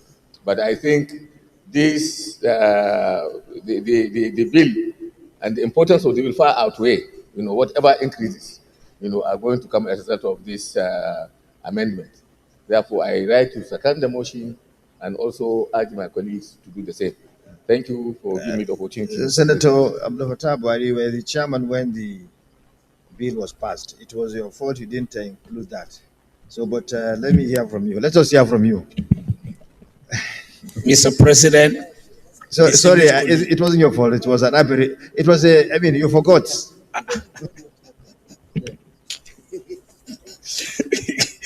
Mr. President, distinguished colleagues, Buhari Abdul Fattah Oyo North. Mr. President, last dispensation, I was the chairman of transportation, and this issue came up. We find out that the freight and the goods were being insured, but passengers were not insured. So we called for a memoranda from a lot of people to find out how we can bring in insurance. Mr. President, look at it. Since March 28, 2022, that we had that unfortunate incident along Kaduna Road, no single person was paying a farthing because there's no insurance, and you cannot ask Railway Corporation to come and start paying people. But little amount that if it's added to the ticket, the way it's done all over the world, you are protecting yourself. In fact, if you are traveling to any part of the country, outside the country, and you don't have insurance, they don't allow you to come. So they can put a little bit amount on the ticket for insurance in case of anything happen to the people. Look at the people that lost their life on that unfortunate incident. Those were the things we were thinking at that time, that look, let's do it this way so that in case anything happens, it can cushion the effect for the family. But unfortunately, at that time, people were lamenting about the cost of the ticket is even high enough.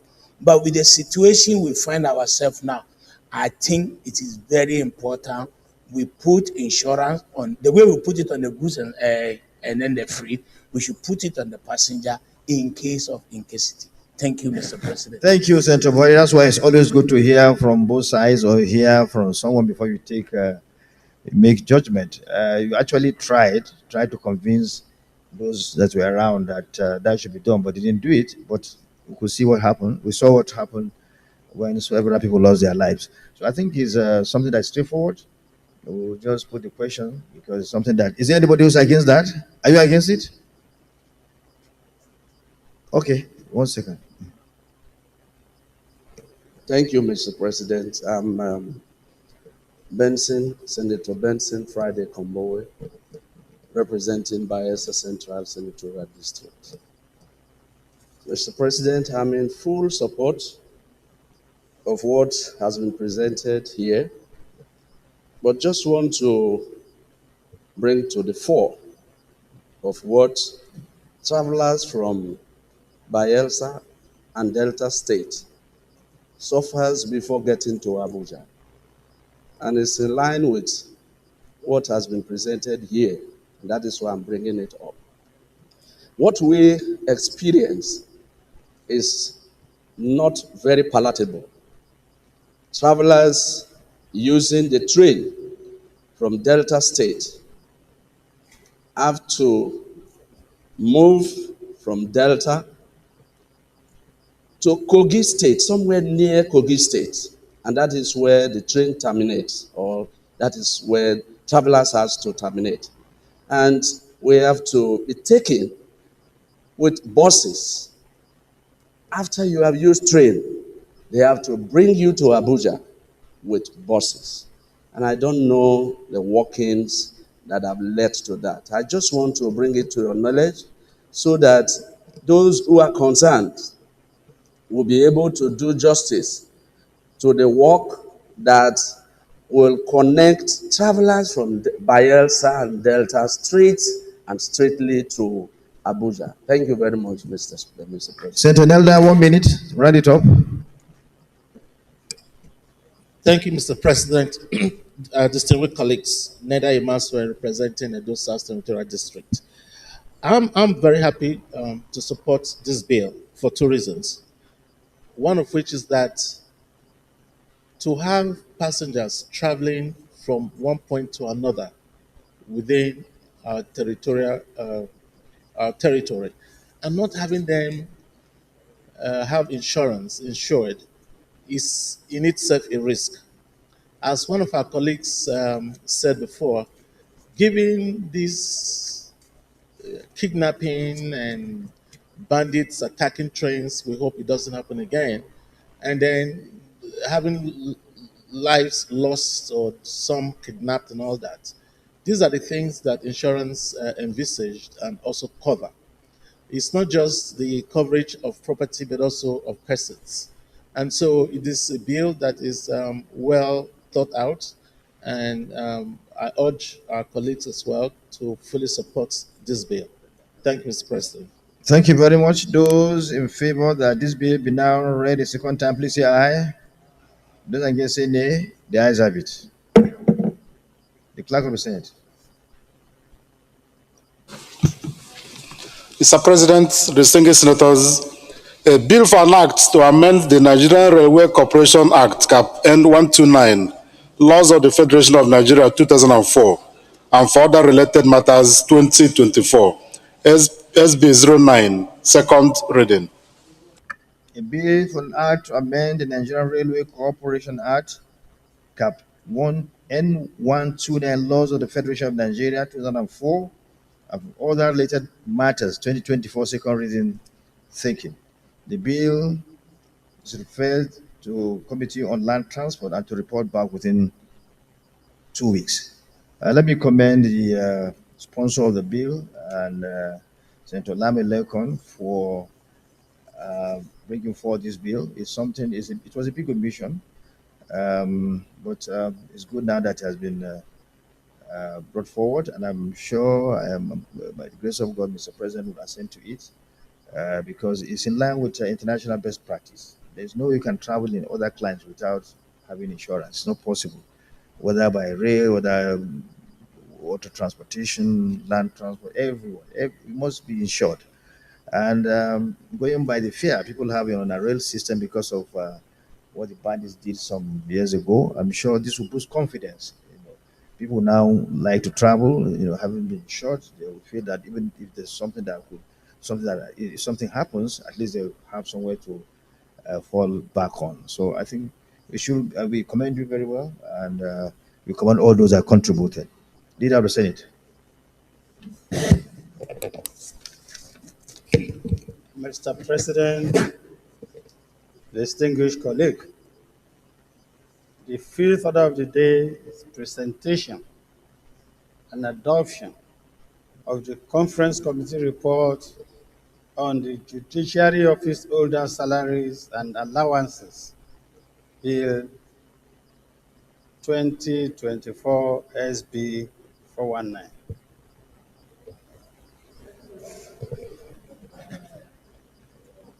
Is it right? Distinguished senators, you will recall that the Senate and the House passed the different versions of Judiciary Office Holders' Salaries and Allowances Bill 2024. The Conference Committee of both houses have met and harmonized the differences in accordance with Senate Standing Order 86.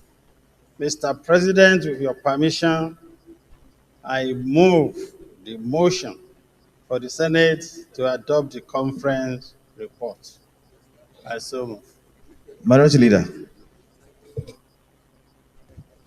Mr. President, distinguished colleagues, I rise to second the motion ably moved by the Senate Leader. I so second. Those in favor of the motion, please say aye. Those against say nay. The ayes have it. The Leader of the Senate. You can move for the adoption.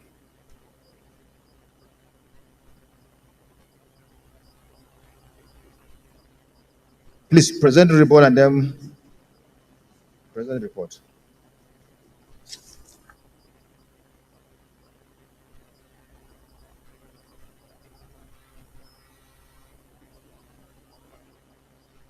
You present it for adoption.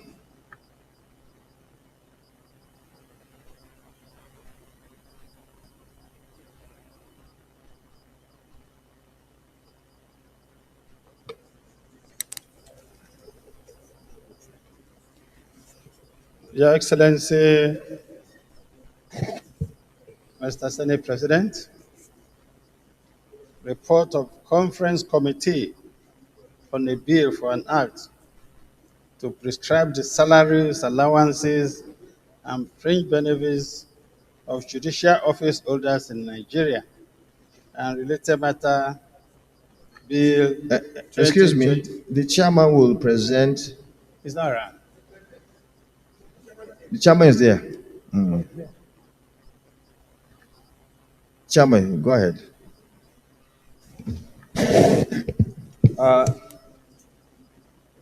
Distinguished President of the Senate, distinguished senators, my name is Mohamed Tahir Monguno. I represent Borno North Senatorial District. I hereby move that the Senate do receive and adopt the Conference Committee report on Judicial Officers' Salaries and Allowances Bill 419/2024. I so move. Mr. President, I thank you for following the normal procedure. I rise to second the motion presented ably by my distinguished colleague, Senator Mohamed Tahir Monguno, for the Senate to receive and consider the report of the Conference Committee on an act to prescribe the salaries, allowances, and fringe benefits for judicial officers holders in Nigeria and related matters, Bill number 2024, Senate Bill 419. I so second, Mr. President. 419. Those in favor of the motion moved by Senator Monguno and second by Senator Ihap, please say aye. Those against say nay, the ayes have it. Present your report and then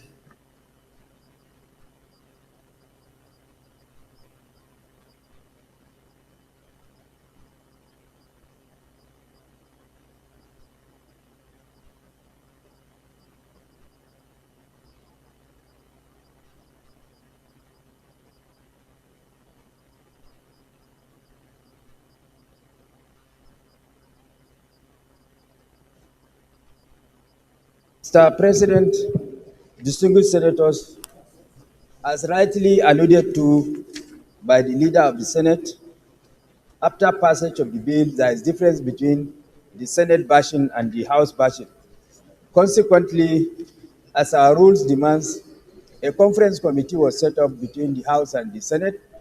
We met, and the two committees resolved to adopt the Senate version in total, because the Senate committee has the benefit of conducting public hearing to digest the nitty-gritty of the bill, while the House did not have the benefit of conducting public hearing to digest the nitty-gritty of the bill. Consequently, the Senate version was wholly adopted without any amendment. Thank you. those in favor that the report be adopted, please say aye. Those against say nay, the ayes have it.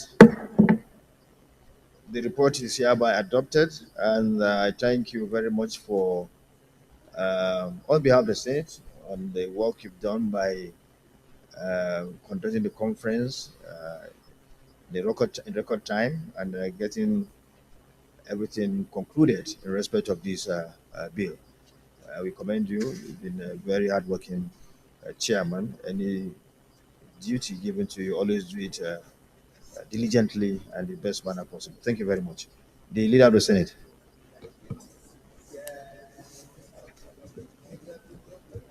Mr. Senate President, distinguished colleague, the sixth order of the day is presentation and consideration of reports of Committee on Special Duties on North Central Development Commission Establishment Bill 2024 SB 140.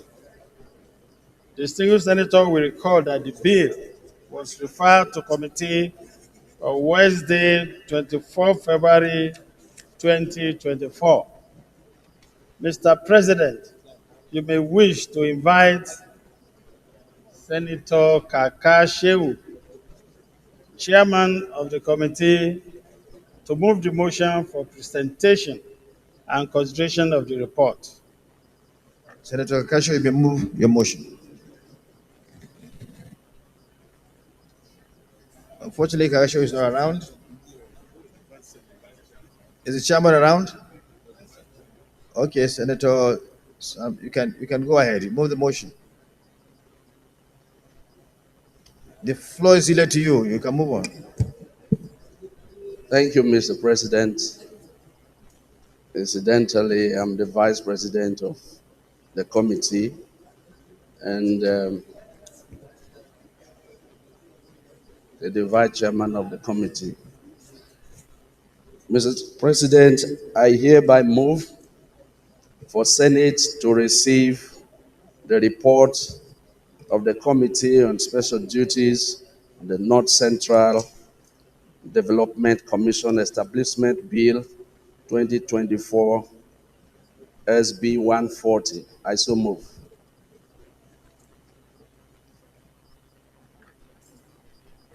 You can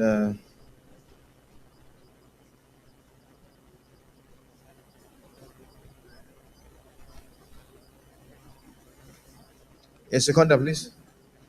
Senator Habib.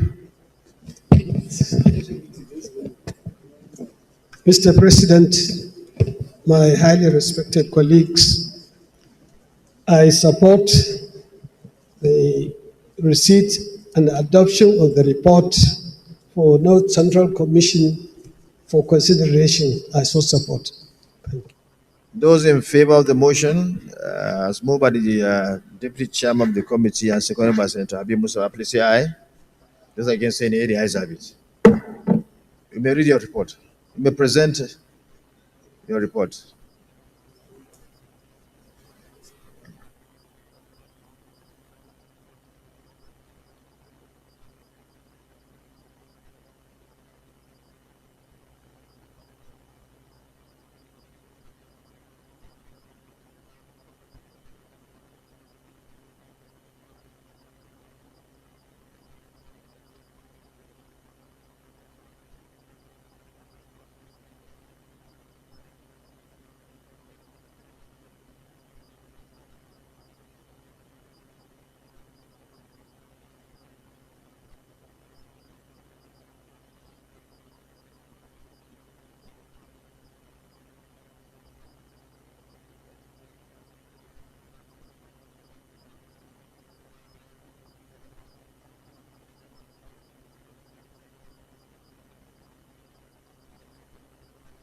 You may read your report and please try to abridge the entire thing and go to the Thank you, conclusion. Mr. President. I'm Benson Friday Gombowe, representing Bayelsa Central Senatorial District, the Deputy Chairman of this committee. Mr. President, we did due diligence to the bill that was forwarded to the committee.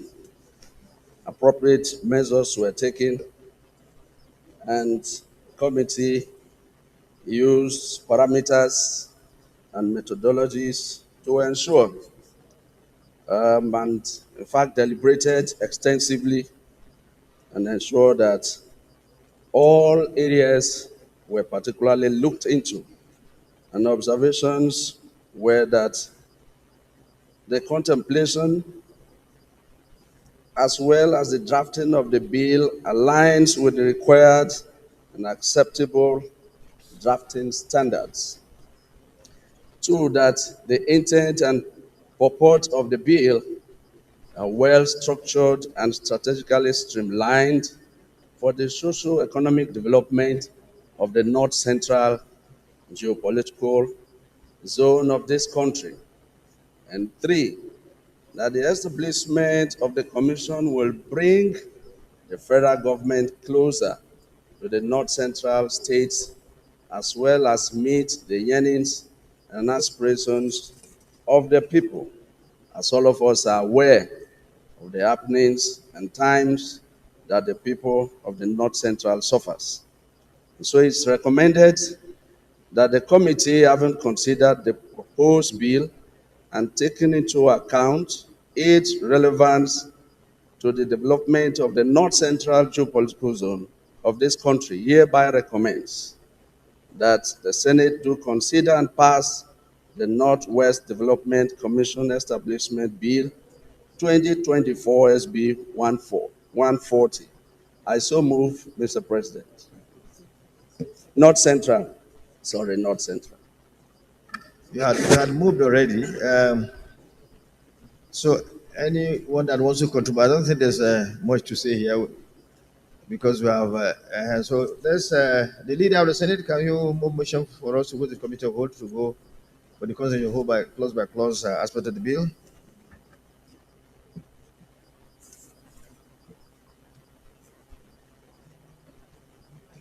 Sam, your mic. Okay.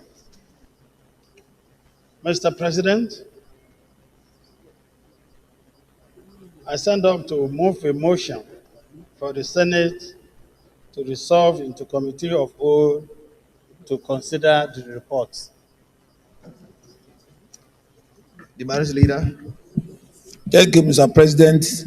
Very distinguished colleagues.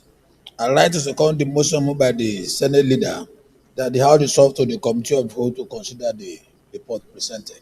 I so second.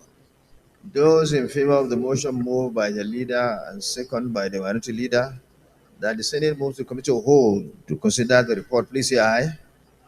Those against say nay. The ayes have it.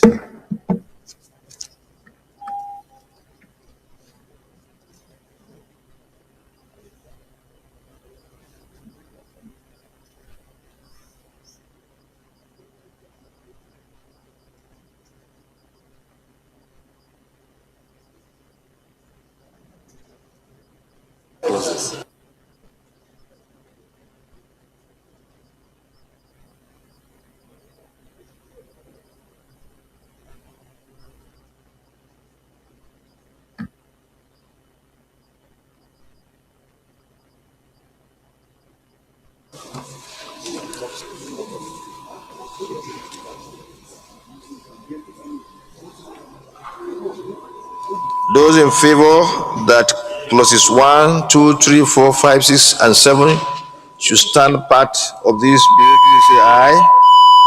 Those against say nay. The ayes have it. Those in favor that clauses 8, 9, 10, 11, and 12 stand part of this bill, please say aye. Those against say nay. The ayes have it. Clause 13, 14, 15, 16, 17, and 18 stand part of this bill, please say aye. Those against say nay. The ayes have it. 19, 20, 21, and 22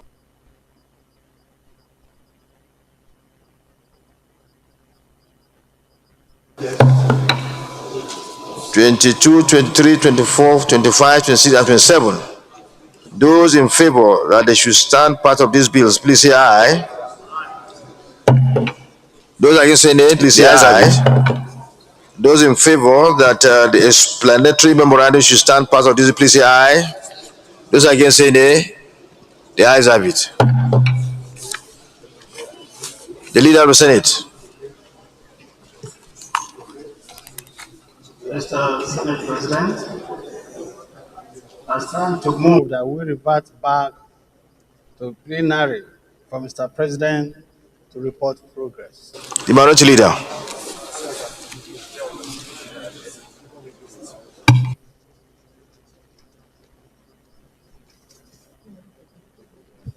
Thank you, Mr. President, sitting at chair. Distinguished colleagues, I'd like to second the motion that the House refer back to plenary for chair to report progress. I so second. Those in favor that the Senate should go to the plenary to report progress, please say aye. Those against say nay. The ayes have it.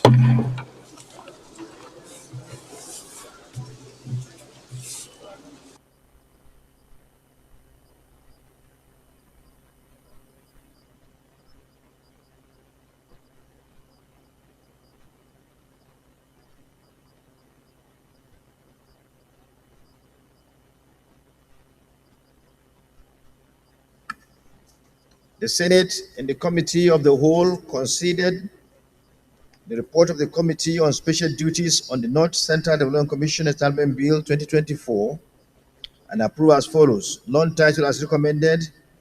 Number of clauses 1 to 25 as recommended. Interpretation clause 26 as recommended. Short title clause 27 as recommended. Schedule 1 as recommended. Explanatory memorandum as recommended. It is a true reflection of what transpired in the Committee of the Whole.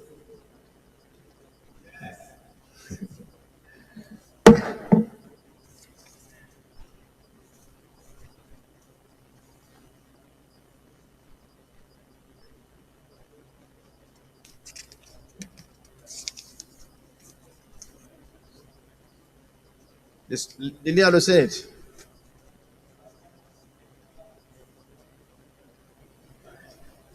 Third reading. Move for the third reading. Mr. Senate President, I stand to move a motion that the North Central Development Commission Establishment Bill 2024 be now read the third time. Minority Leader. Are you not happy? Mr. President, distinguished colleagues, I rise to support the motion that the North Central Establishment Bill, Commission Establishment Bill, be read a third time. I so second. A bill for NAT to establish the North Central. Clerk of the Senate. Clerk of the Senate.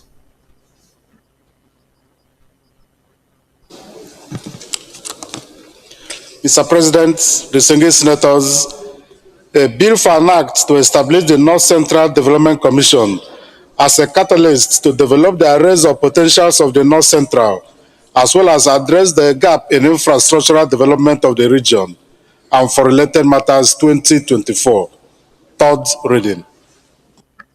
A bill for an act to establish the North Central Development Commission as a catalyst to develop the areas of potentials of the North Central, as well as address the gap in infrastructural development of the region and for related matters 2024 third reading taken and passed. I commend the committee for a job well done, for the eloquence in terms of presentation by the deputy chairman and the way the report is structured, and the fact that the entire side was done in a good time. More grace to Abels. We're proud of members of this committee, and we hope that this bill will be assented to by Mr. President so that the needed infrastructural development will be brought to the north central part of this country. We commend all those who work towards the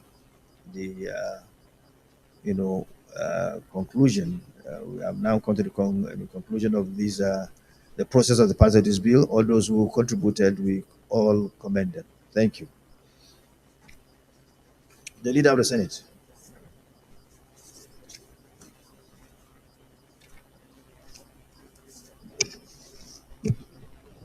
Mr. President, very distinguished senators, the seventh order of the day is the presentation and consideration of the report of the Committee on Ethics, Privileges and Public Petition on the screening of Abdullahi Usman Bello for appointment as chairman of the Code of Conduct Bureau. Mr. President, you may wish to invite most distinguished Senator Imasuen Neda Bernat, chairman of the committee, to move the motion for the presentation and consideration of the report. Senator Nelda, the floor is yielded to you. Thank you, Mr. President, distinguished colleagues. My name again is Senator Neda Imasuen, and I represent Edo South Senatorial District, Chairman, Senate Committee on Ethics, Privileges, and Public Petition. I stand to move the motion that the Senate do receive for consideration the report on the Committee of Ethics, Code, and Public Petition on the screening of Abdullahi Usman Bello, the nominee for the post of Chairman, Code of Conduct Bureau. I so move.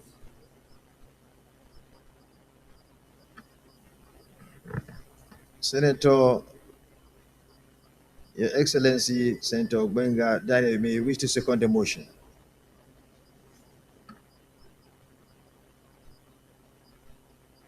Chairman, my name is Benga Daniel, representing Ogun East, and I'm pleased to second this motion as presented. Thank you. You may wish to present your report. Senator Nelda, Chairman of the Committee on Ethics and Privilege.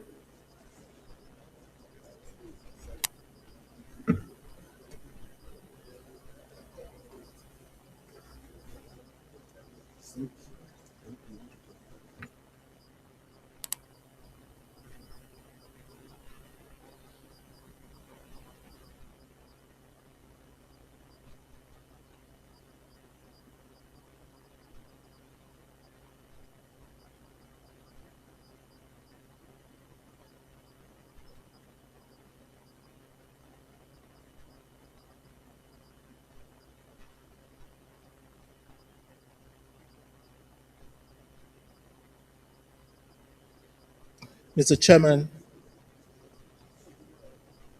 distinguished colleagues, I stand to present the report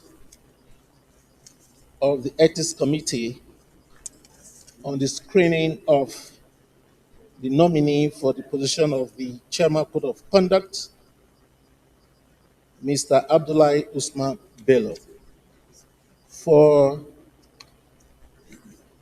For brevity and for lack of time, may I seek your indulgence to abridge this report. The Senate may recall that pursuant to the provision of Senate Standing Orders 2023 as amended, the request for the nomination for the screening of the nominee to to the distinct committee to further legislative action. The committee was given 1 week to report back to the Senate. The request was referred to the committee via Senate votes and proceedings of Thursday night, May 2024.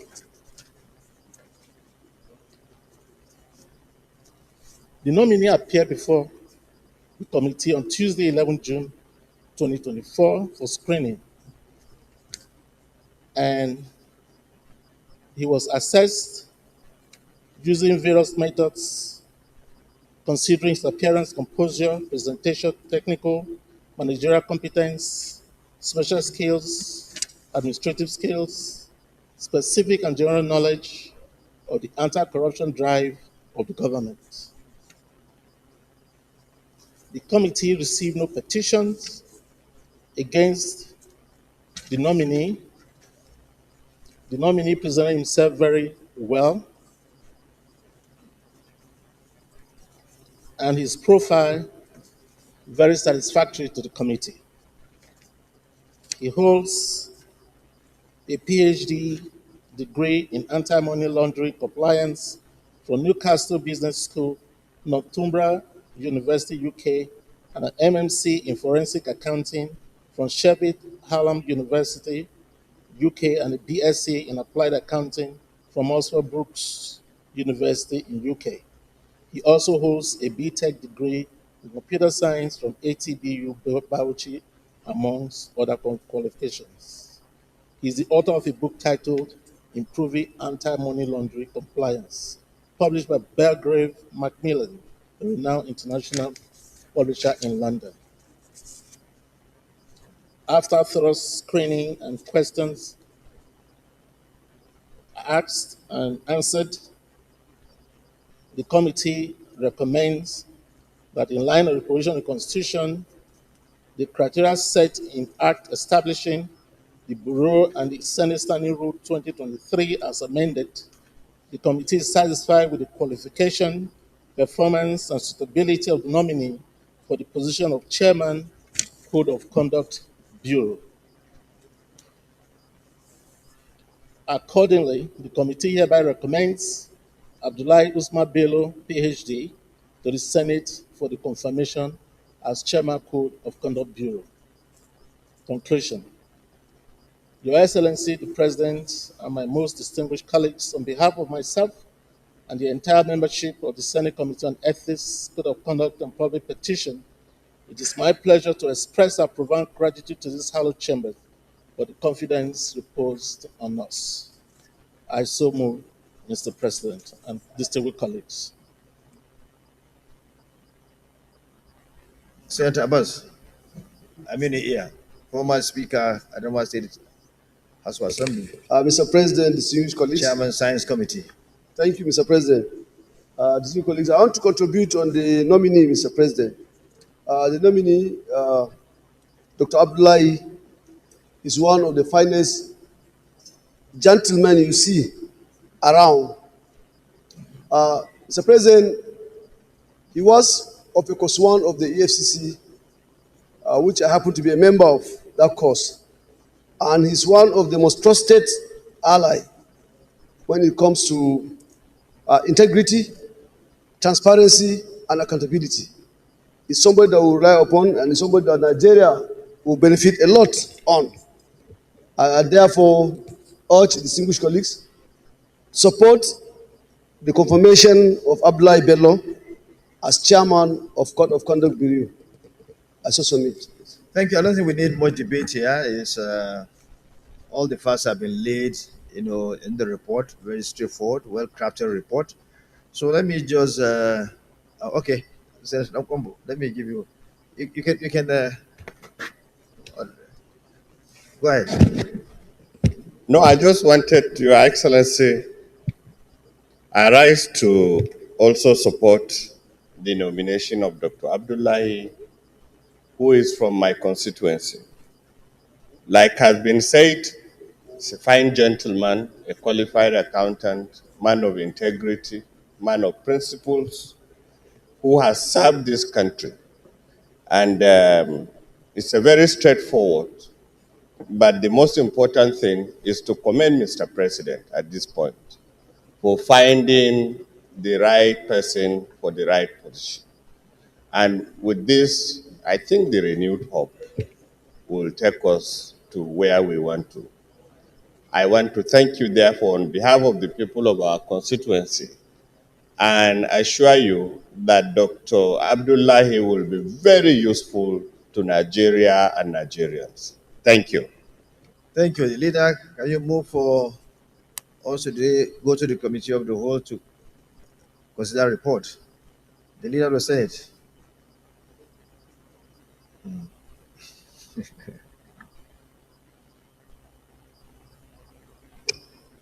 Mr. President, distinguished colleagues, may I first come in under Order 8, Sub 3 of our rules, move for extension of time to enable us to see beyond 2 p.m.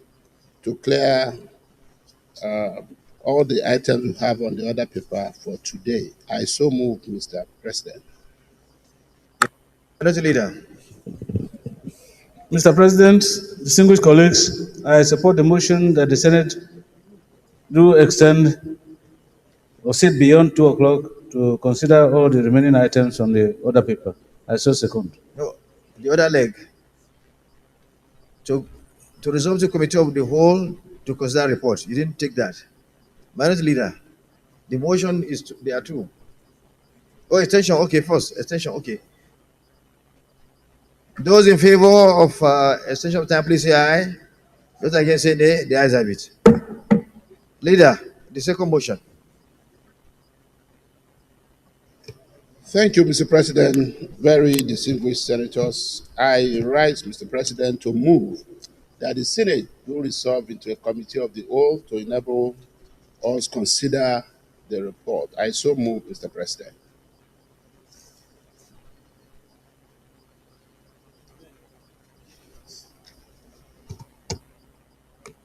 Mr. President, distinguished colleagues, I support the motion that the Senate resolves into the committee of the whole to consider the report. I shall second. Those in favor of the motion, please say aye. Those against say nay. The ayes have it.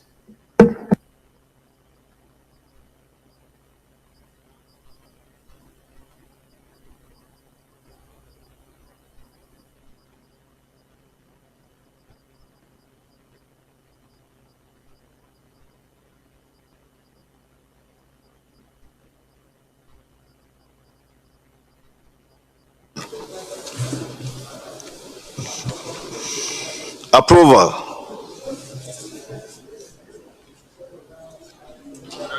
Will the Senate approve the nomination of Abdullahi Usman Bello for appointment as chairman of the Code of Conduct Bureau? Those in favor, please say aye. Those against say nay. The ayes have it. The leader of the Senate.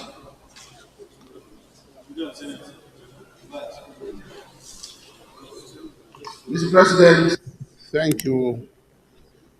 And let me also thank the clerk of the Senate for always staying on top of this and guiding the process.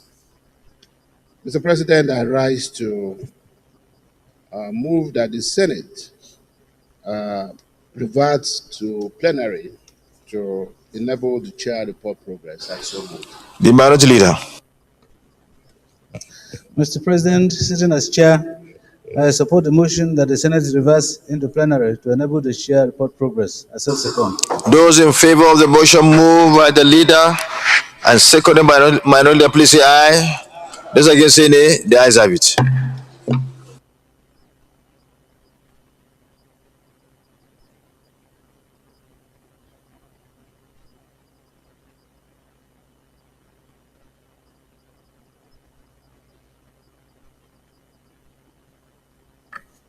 The Senate in the committee of the whole consider the report of the Committee on Ethics, Code of Conduct, and Public Petitions and approve that Abdullah Usman Bello, PhD, be confirmed as Chairman, Code of Conduct Bureau.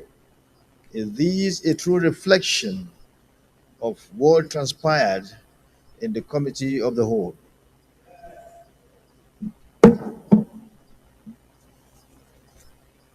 Confirmation.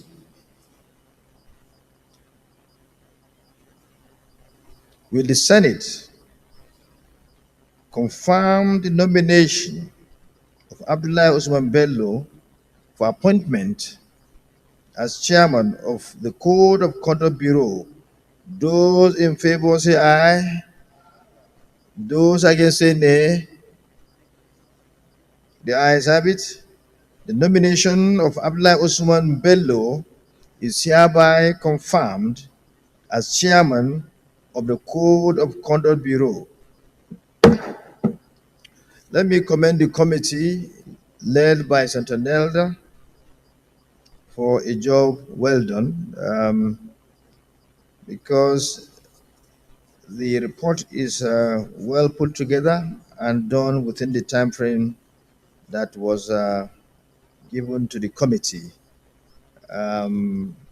It's clear that the nomination by Mr. President of Abdullah Usman Bello is well received by this Senate based on the favorable report that was presented today and considered and adopted by this August Senate. He's a man of integrity, a man that has good track record, someone that is well known for his desire to serve this country as he has done before his nomination by Mr. President. Therefore, on behalf of the Senate, congratulate him and call on him to serve this country in the best manner possible. That they should add more grease to his elbows and make sure that he doesn't let this country down, because he's well trusted to be fit to work as the chairman of this esteemed entity. Once again, congratulations, and we wish him the best of luck. The Leader of the Senate.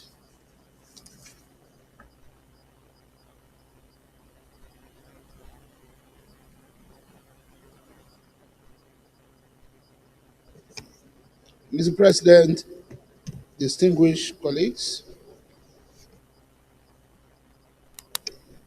the eighth order of the day is a motion standing in the name of most distinguished Senator Manu Haruna on urgent need to address the challenges of commencing the Mambila Hydroelectric Power Project. Mr. President, you may wish to invite most distinguished Senator Manu Haruna to move the motion. Your Excellency, distinguished Senator Manu Haruna, former Deputy Governor of Taraba State, you have the floor to present your motion.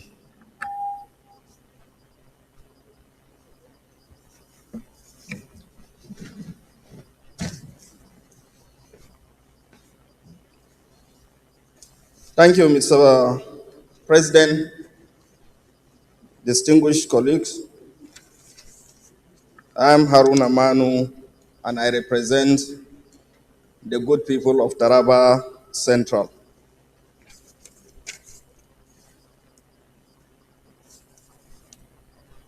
My motion is on the urgent need to address the challenges of commencing the Mambila hydropower project. The Senate notes that the federal government, through the Federal Ministry of Power, signed a contract with a consortium of Chinese contractors comprising CGGC, SHC, CGOC in 2017 to construct a 3,050 megawatt hydroelectric power project known as the Mambila Hydropower Project in Taraba State at the sum of $5,792,000,000. Also note that the Federal Executive Council of the Buhari administration approved the said contract with an agreed JV funding structure of 85% from the Chinese consortium, CGGC 45%, SHC 35%, and CGOC 20%, and the 15% from the federal government of Nigeria as counterpart funding for the entire project, with a 72-month construction period on a site area over 146 square kilometers in Kurmi and Sardauna local governments areas of Taraba State.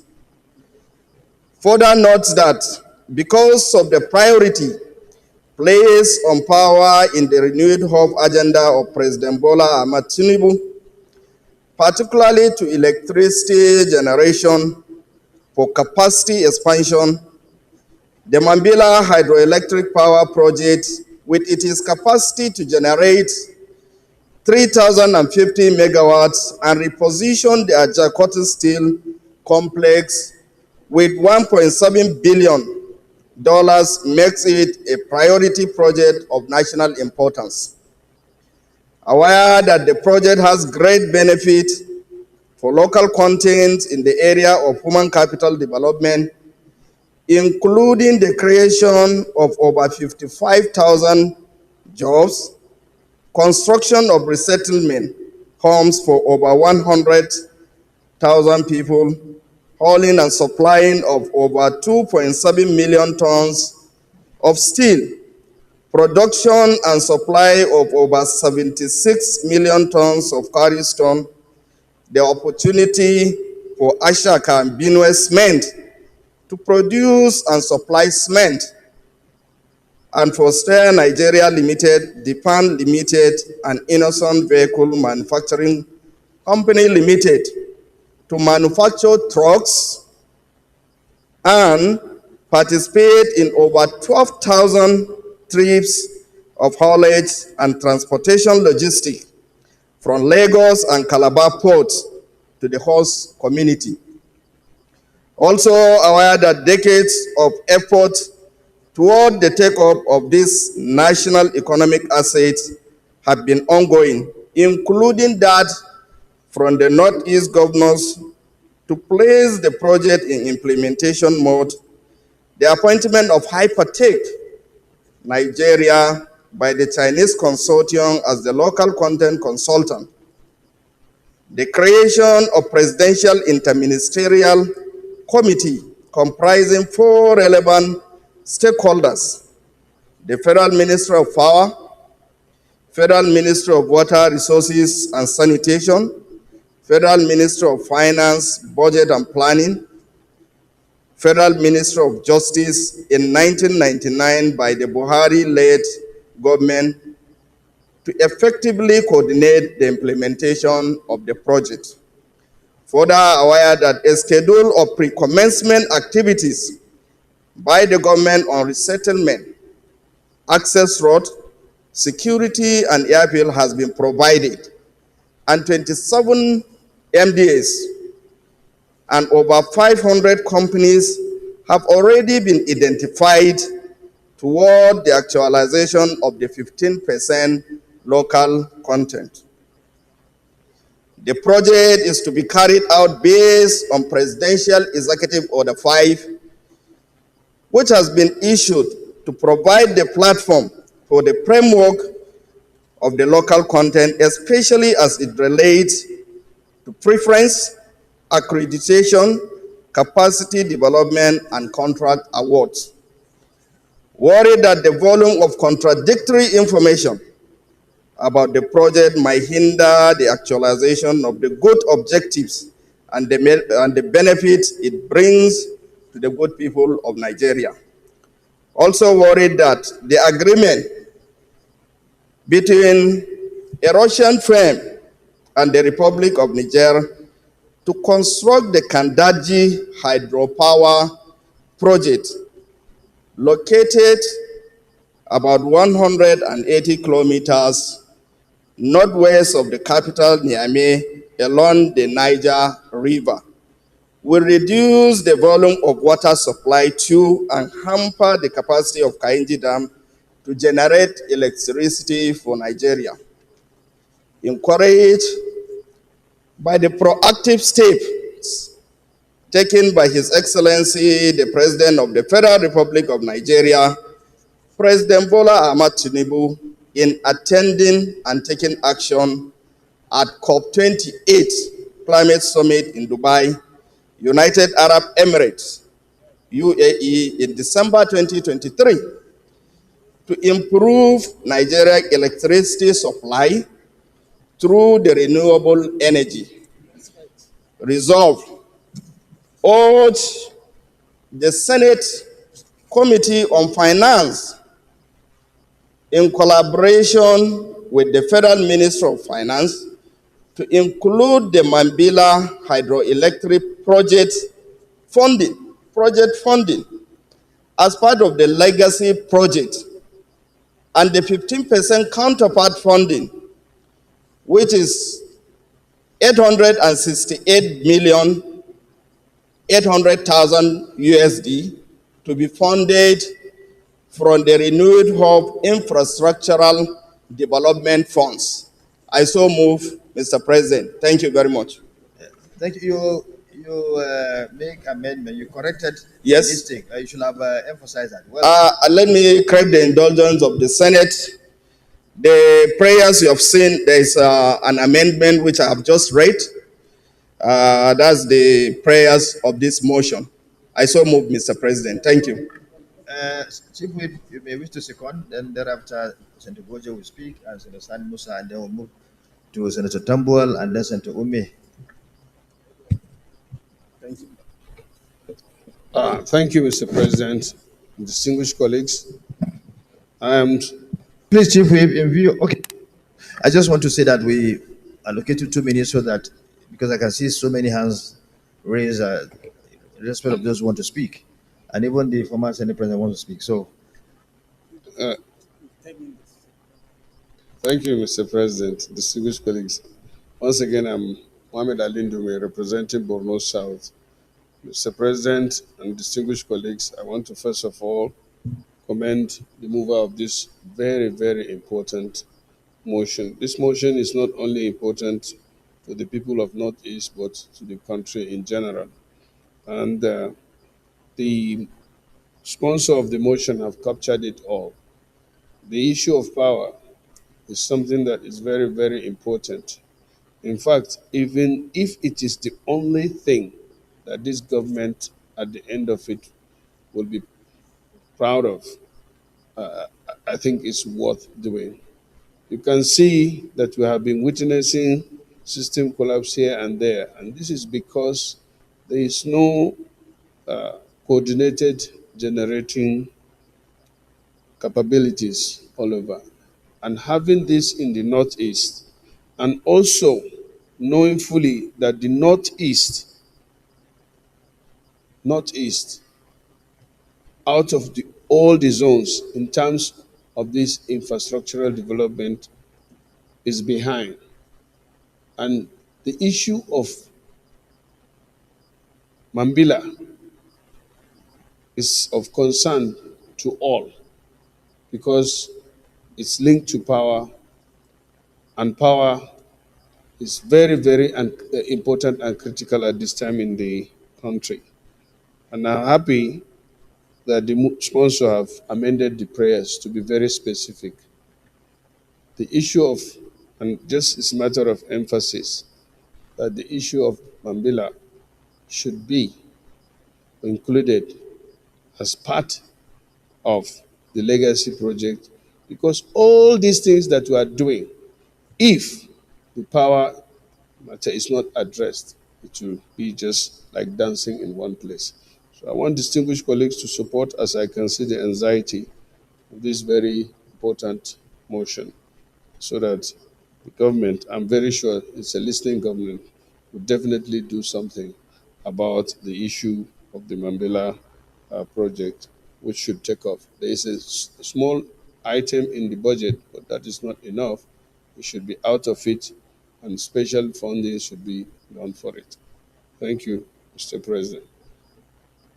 Well, okay.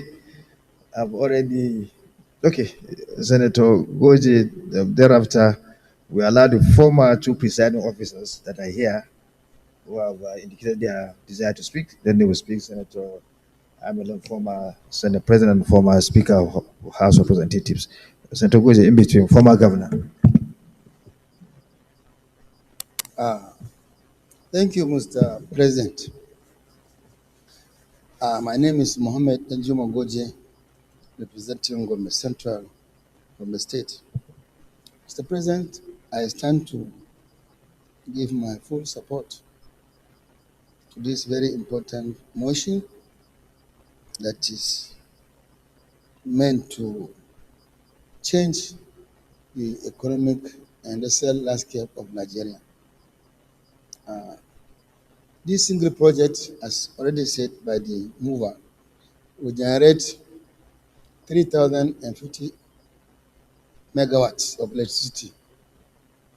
Bear in mind that the present generation for the whole country, with all the dams, with all the power plants, with all the 10 projects of NIPP, the generation is not more than always around, hovering around 3,500, 4,000 to 5,000 megawatts. So if we can get one source that will just bring in 3,000, you can imagine the positive change that will happen to the country. But unfortunately, despite the glaring and obvious importance of this project has suffered so many setbacks. I remember way back in 1999 when President Obasanjo came into office and I was the Minister of State for Power and Steel. This project came up and there were people ready, particularly the Chinese, ready. They came with their proposal to inject $4 billion for the take of this project. But somehow, always, one reason or another will come up to prevent the implementation of this project. At that time, it was the issue of trying to sort out the environmental impact assessment of the project, the legal framework, and so many other things that delayed the take-off of the project. Later on, in 2006, when President Obasanjo also came up with the idea of setting up 10 NIPP projects, that is National Independent Power Project, that will involve joint funding between the local government, the state government, and the federal government to a tune of $5.3 billion at that time. 10 projects were slated for takeoff, and all those 10 projects were gas-powered projects. Some of us came up with the issue of Mambila. We said, all right, in addition to these 10 projects, why don't we also embark on Mambila? The argument given to us at that time was that Obasanjo wanted to have a project that will be completed within a shortest possible time, within less than 3 years. And the argument then was this project will take more than 7 years to complete. Therefore, we cannot treat it as emergency, and therefore it was stepped down. Unfortunately for us, even the 10 NIPP projects, out of these 10, very few up to now, those that were meant to be completed in 3 years, up to now, most of them have not taken off. And there is one of the principal reasons, problem of gas supply. You see, but this one will not require any gas supply. Is there water? Everything is there. The setting up is there. Everything is there. Just to take off. So it was killed for that reason. Unfortunately for us, just last month or 2 months back, as a member of the Power Committee, we went on a oversight visit to the Ministry of Power. And the issue was raised, this issue was raised on Mambila project. The same reason that they gave us 2006, the same reason. The minister asked the director of power to give us the reason why Mambila hasn't taken off. He said, no, they are given priority to project that will be completed in 2-3 years. This one will take 7 years. I told the minister, I said, look, in the same reason was given to us in 2006. We are still relying on the same reason. What I'm saying is history. But I'm saying this to ensure, to draw the attention of the Senate that for one reason or another, this project is always frustrated. I just hope this time around, sorry for taking a lot of your time, but I think some of these things need to be known, need to be Nigerian. I'm saying we hope President Bola Ahmed Tinubu will bring these jinx by ensuring that the reason they are given now, in addition to the 7 years, is the other reason which I thought the promotion motion will raise the issue now, is the issue of there are some legal issues. Somebody somehow along the line took the federal government to court, claiming that he has been given the contract.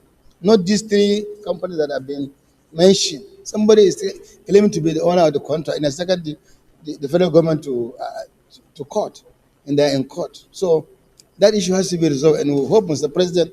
I think it has been resolved. I think. Oh, all right, that's good. Since it has been resolved, the next thing is to fund the project. Thank you, So I associate myself, and I believe and I hope that Mr. President, who is having some legacy projects, should include this one as one of his major legacy projects. Thank you for taking a lot of your time, but I think this project is too important for Nigeria to ignore. Thank you very much. Thank you. Former Senate President, Amelo.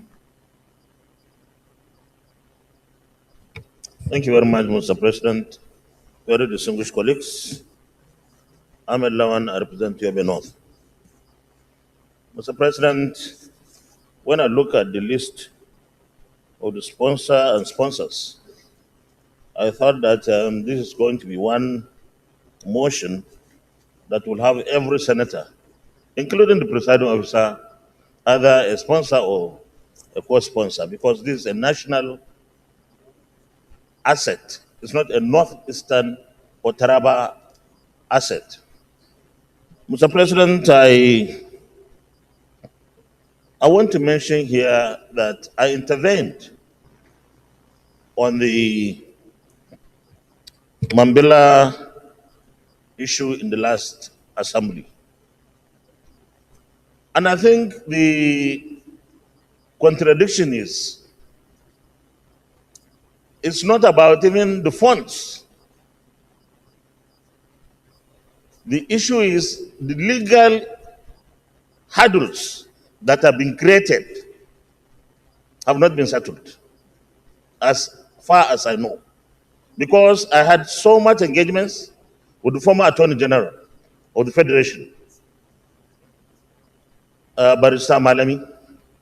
And in fact, I asked for all the legal documents with respect to Mambila, and I was given. And Sunrise, one company that Senator Gojo was referring to, took the federal government to court, arbitration, and asked for billions. Eventually, some people negotiated $200 million for Sunrise to allow the project to take off. It's like it was going to work, then something happened again. And went back to square one. There were funds from Nigerian Sovereign Investment Authority, $200 million for this project. But NSIA, that was supposed to provide the $200 million, refused that it was not going to give the $200 million until the Chinese, those companies, start the project. And of course, the companies or the Chinese, when they noticed that there were so many legal entanglements, they decided not to show any more serious interest. And Mr. President, this project was reviewed from 3,050 megawatts to half. That's the truth. So this project, if it must ever be executed, it has to have the special blessing and commitment of Mr. President himself. Because we have to untangle all these legal issues before we can make any serious progress. Not even an inch of the road that will take you to the Mambila has been constructed. Am I right? Not even an inch. There is nothing there. So, Mr. President, we are begging you, our presiding officers, our leaders, that the resolutions here must be treated specially. It's not about just putting it in the budget.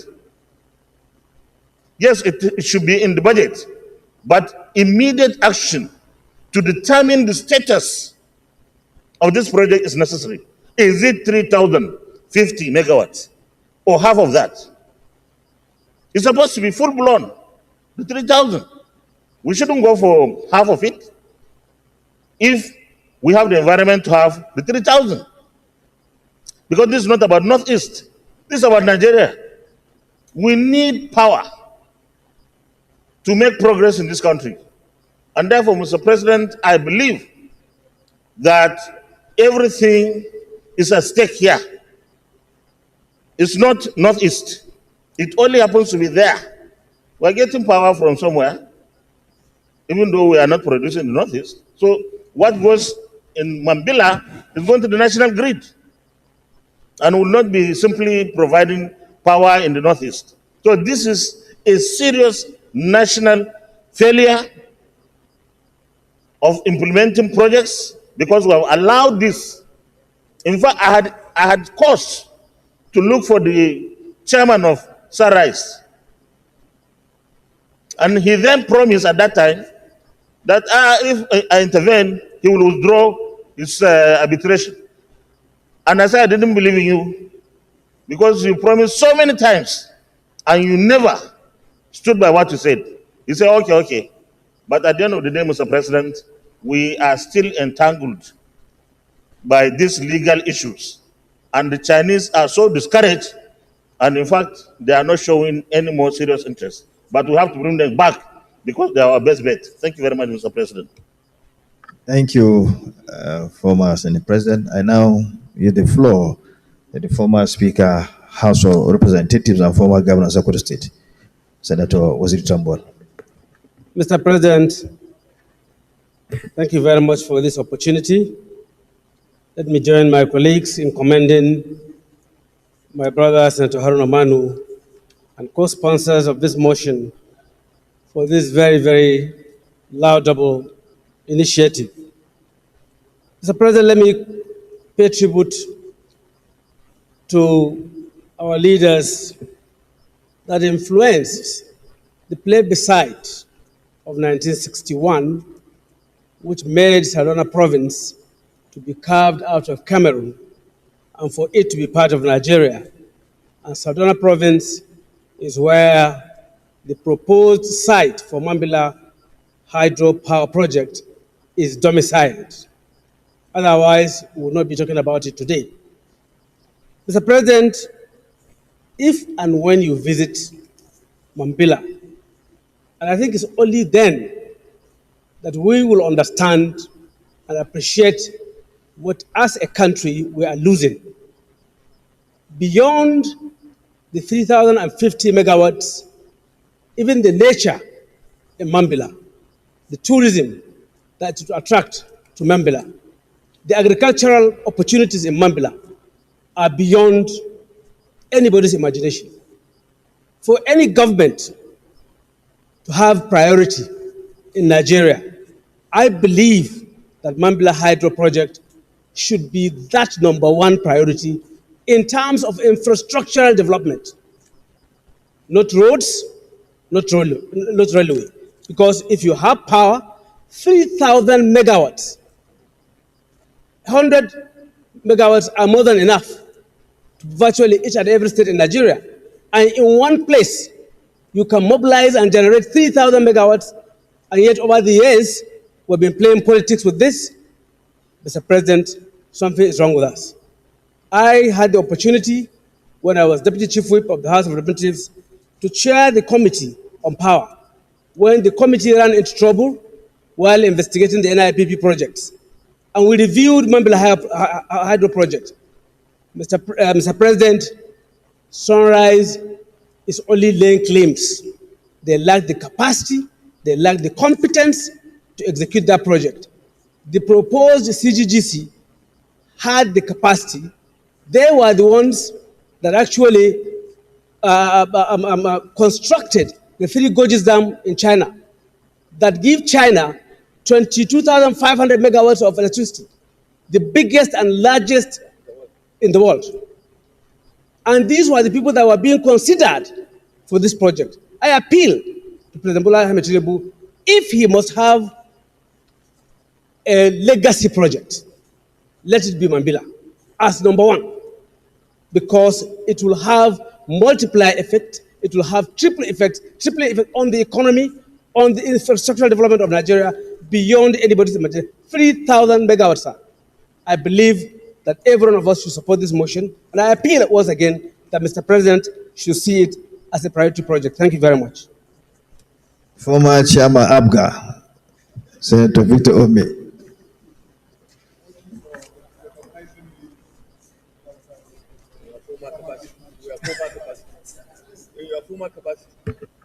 A national party, yes, not regional, national party. National party produced 3 state governments. Thank you, Mr. President. My name is Senator Victor Ume. I represent Anambra Central Senatorial District. Mr. President, thank you very much for recognizing me to speak on this very national project. The Mambila Hydroelectric Power Project is one, like my brother said last, should be a national priority. Power is very critical in our industrial development. Nigeria is not making any move towards having effective industrial revolution program because of lack of power. We can't even power our homes. How much more thinking about setting up mega projects? Time is running out on us. That's what I stood up to say. Because from this motion, it has been revealed the Kadanji power project in Niger Republic is being processed. And our Kainji Dam hydroelectric power station that we have been relying on over the years, once that dam is built, it will slow down the efficiency of the Kainji Dam. So the alternative we have today is that Mambila hydroelectric power that is far away from the other side. We have no competition there with anybody. So government should scale up its priority in these legacy projects we are hearing about. Roads are very important, but we do some and take this Mambila hydroelectric power project as very critical and place it very high in the list. If you look at the motion, you see that joint venture with Chinese companies have not worked for Nigeria. I make bold to say that because you know that the Port Harcourt, Aba, Enugu, Makurdi, Maiduguri Railway project, the joint venture was signed with a Chinese company. On these terms, again, 85%, 15%. They've not done anything there. If they don't have funds, why should we continue to sign this agreement with companies that will sign? This one was signed in 2017, 7 years ago. For 7 years ago, for 6 years construction period, 72 months. And we are still talking about how to start it. We have lost the time allotted in the joint venture program. It would have been completed by 2023. We are in 2024, we have not started. So we need to get serious and find companies that can do it. There was a company Senator Tambuwal spoke about that have been doing effective. You can search around. The problem is funding. So if you don't get a good funding program, no matter how you conceive a project, now no matter how beneficial it will be, it will not survive. So I want to support this motion moved by my brother Manu, Senator Manu, to say that government should put this one on top of the priorities because we need power to drive our industrial revolution program. Thank you very much. Thank you. Senator Sani Musa has information to untangle the entire quagmire. He's ready to share that with us. So the floor is yielded to you. Thank you, Mr. President. My name is Mohammed Sani Musa, Niger East. Mr. President and my distinguished colleagues, first I must thank distinguished Senator Manu for bringing this motion.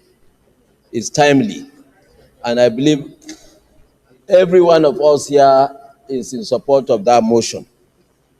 This project was initiated as far back when the first agreement was signed in 2007 to produce 3,050 megawatts of electricity to add to the national grid we have at the rate of $5.7 billion, of which the Chinese company that initiated it, CGGC, will bring a counterpart funding from Chinese government to the tune of about 85%. And then Nigeria will give a counterpart of 15%. Agreement was signed, everything was reached before a legal issue came up, which His Excellency was referring to with Sunrise. But in order to cut the story short, when this administration came into, they looked at the issue. When they are looking at the issue of power, they also considered Mambila. And the Chinese company, CGGC, of which they even paid a courtesy call of our Senate President here, wrote, and they wrote also to the Minister of Finance, because they have submitted then to the former Minister of Mines, Power, Housing and Works, that's Fashola. They have submitted the bank guarantee for the counterpart of the 15% that we were to give. They've already submitted that bank guarantee from 2 banks in China. So the legal tussle came up with Sunrise. But the position I know today, Sunrise have met with the leadership of the country and they have agreed. He's a Nigerian. He should go and withdraw the arbitration he has outside our shore, which he has agreed to withdraw that. And I knew that he has done it in writing. I have seen it in writing.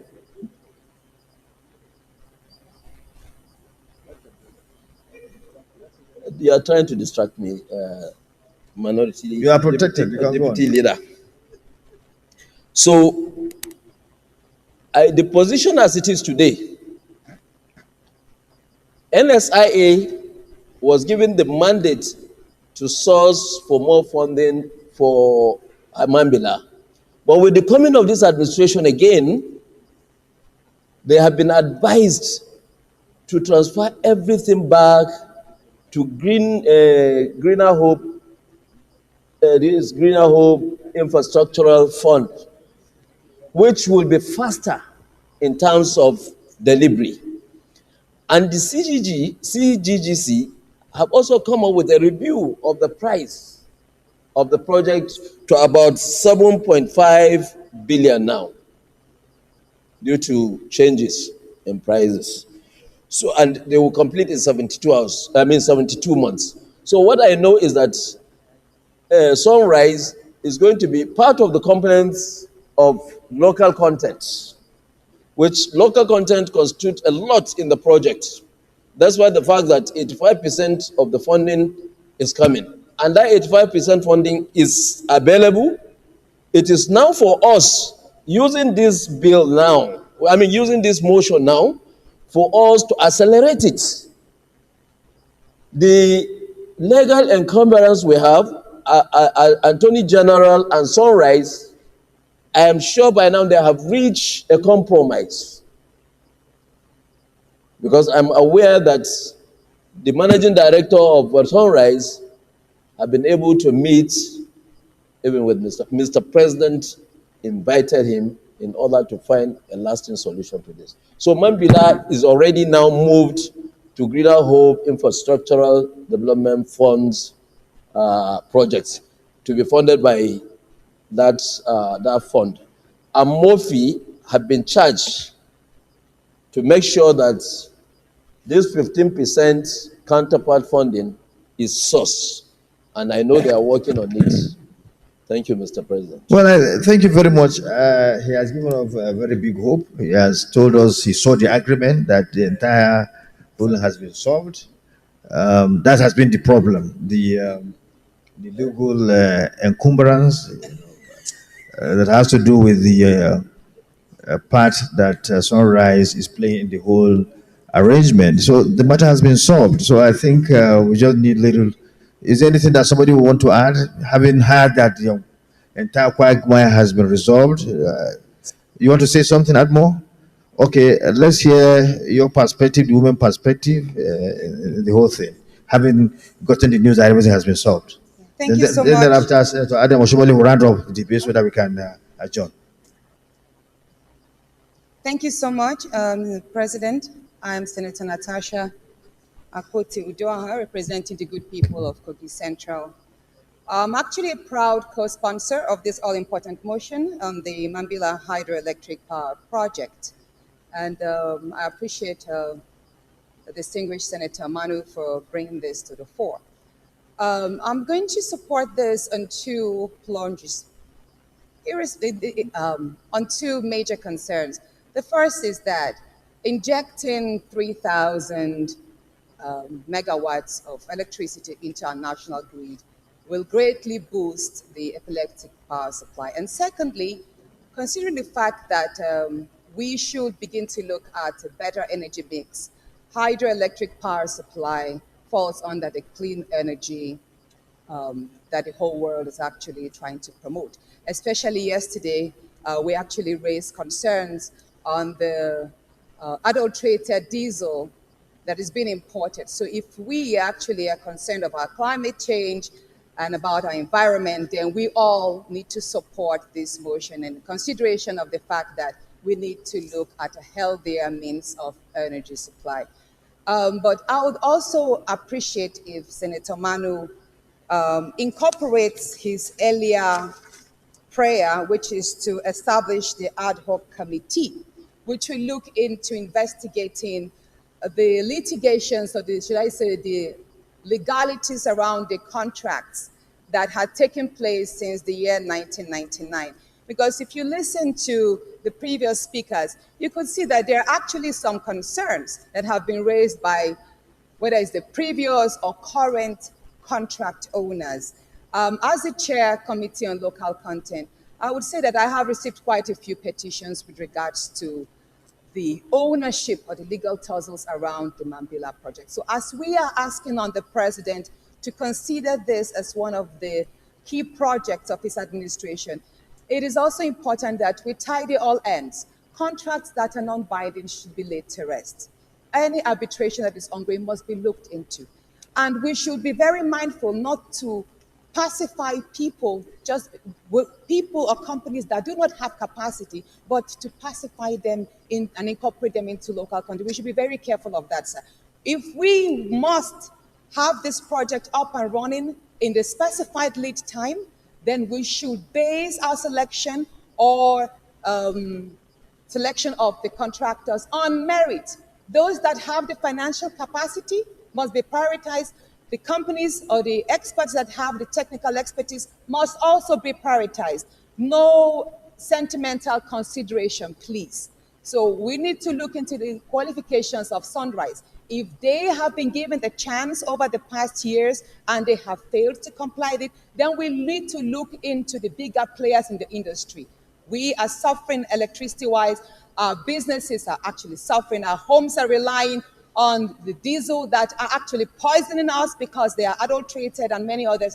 So I rest my case on the fact that while we are pushing for this project to be considered by the president as one of the key projects of his administration, we should also open up an ad hoc investigation into the legalities of all the contracts. Thank you. Thank you. The last speaker, last contributor, Senator Adams Oshomole, former chairman of the ruling party and former governor of Edo State. You have the floor. And former president of Nigeria Labour Congress. Sorry for omitting that. Very, very important. Former NLC president. Mr. President, I am extremely grateful for the privilege to allow me to say something. I want to appreciate my brother, distinguished Senator Manu, for this motion, and even more, a lot of our senators, Goje, former Senate President, and all those former senators who have enlightened us about the history of this project. Some of us have read about this Mambila thing on the page of newspapers, but today we realize that in these chambers, we have in-house expertise and sufficient knowledge that has to do with this project, including the very enlightening additional information by Senator Yu. Sani Musa, Mr. President, sir, this issue has nothing to do with any part of Nigeria. Whether north, east, northwest, it's about Nigeria. And the word is unanimous that there are two key drivers in modern society. First, skilling your people through appropriate education. The other is power. Every time we have had debate in these chambers, we speak to the use of technology. These technologies are power-driven. And I think the more we diversify the source of power, the better for Nigeria. And so for me, I agree with all of those who have said this should be seen as a national challenge. And it's consistent with the renewed hope agenda. In this context, my understanding of renewed hope is that all of those things that have been abandoned, the hope of Nigeria dashed, President Bola Ahmed Tinubu has promised to renew our hope and to revigorate and revive those things that have been forgotten. I am satisfied, sir, that nobody, no nation has all the resources it needs to do what it has to do. What gets done is a reflection of the priorities of those who are responsible for leadership. The other thing arising from all the narration, for which I'm extremely grateful, former Senate President, Governor Goje, Sani, and others, is that, Mr. President, I think it is within the competence of the Senate, arising from these experiences, where people who have nothing other than a briefcase, they go into collusion with elements in the Ministry of Justice. They wrap up an agreement which is meant to favor them, even as they show no competence, no evidence of competence that they can get the job done. And when they can't do the job, you ask them to leave. We are asked to pay some money to allow those who have the competence to do it. That is my summary of all that has happened. And typically, why I say it is within our power, Mr. President, shall we, on another occasion, enact a law that says a dispute arising from commercial transaction in Nigeria, the arbitration, where necessary, must be on the soil of Nigeria and not in a foreign country. We are a sovereign nation. And I can see that it is Nigerian lawyers and government officials in the Ministry of Justice over the years, they always enter into an agreement that disfavors the country to the benefit of private investors who pay a peanut for agreement to be worded in a way that Nigeria is in trouble. Now our enthusiasm, all the effort has now been delayed and almost compromised by legal issues, as if it's a foreign territory. So I support this motion, and I want all of us to see it as for what it is. It's a huge national asset. There are other secondary benefits arising from bringing this into fruition. We will never have all the money. If there are people who are ready to invest in it, I think we should find the courage to deal with it, and then make a law that arbitration shall be only in Nigeria if it arises from a transaction between Nigeria institution and any corporate citizen, whether it's a Nigerian citizen or a foreign corporate citizen. Mr. President, I thank you for allowing me to say something because I came late, and I was very anxious to contribute to this because without power, there can be no jobs. I can understand because the job opportunities that will be created probably attract you to that, apart from the fact that power will be provided as a labor in the chieftain. So I've been seeing Chairman Committee on Appropriation wanting to speak. Probably he wants to tell us that money will be provided for the project. So you have the floor to. Thank you very much, Mr. President. Very distinguished colleague, Adeola Solomon Olamileko, Ogun West Senatorial District. Mr. President, let me specially thank the mover of this motion, because the last information about this project that we had was during the last administration, when the 5 legacy projects of the past government, Mambila Power Project is one of the cardinal projects which the administration of President Muhammadu Buhari has set as a target. But due to all of these issues that have arisen along the way, there is not so much that we can do. Because I was informed, then serving as the chairman Senate Committee on Finance, that project has been moved to Nigerian Sovereign Investment Authority to source for fund. But along the line, Lagos-Ibadan Expressway was ongoing, the Kaduna-Abuja Road is ongoing, the East-South-West is ongoing, Enugu is ongoing, including the second Niger Bridge and the Mambila Power Project. Now there are no issues again. No money has been paid. Sunrise has the right as a local content to contest and to bid for such projects. Now that the present administration has also taken this as one of its legacy projects, we commend the administration of President Bola Ahmed Tinubu to have taken this bold initiative. And he has taken this project away from the NSIA and give it to the Green Infrastructural Fund. And they are ready to fund. But also, sir, I want to let us adhere strictly to the prayer of this motion. Let us have an ad hoc committee in place, not only to carry out this investigative hearing, but also to follow through with whatever is happening in this particular area, so that Nigeria, for once, if this additional 3,050 megawatt will come into our system, it will go a long way to help businesses, create more employment, and also move this country forward. So it's a good motion, it is timely, and it's something that we, as a Senate, must take with all seriousness to see that this project comes to pass. I so submit, Mr. President. Thank you very much. We'll go to the prayer, and when we get to the prayer, you can make amendment. But I want to read all the Senate Committee on Finance, in collaboration with the Federal Ministry of Finance, to include the Mambila Hydroelectric Power Project funding as part of the legacy projects of the and the 15% counterpart funding, that is $868 million to be funded from the Renewed Hope Infrastructural Development Funds. I think there's a need to include Appropriations Committee and Power Committee. Well, not investigation, to facilitate, to follow up, right? Well, somebody should move for the amendment so that to include Appropriation Committee and Power Committee. Finance is here already. He talked about finance, but to include appropriations and Committee on Power. Okay. Thank you, Mr. President. I would like to amend the prayer to include that committees on appropriation and power should also and water resources, because it has water resources, appropriation, and power to join up with finance to facilitate the inclusion of this project in the appropriation and in the legacy, in the funding. What?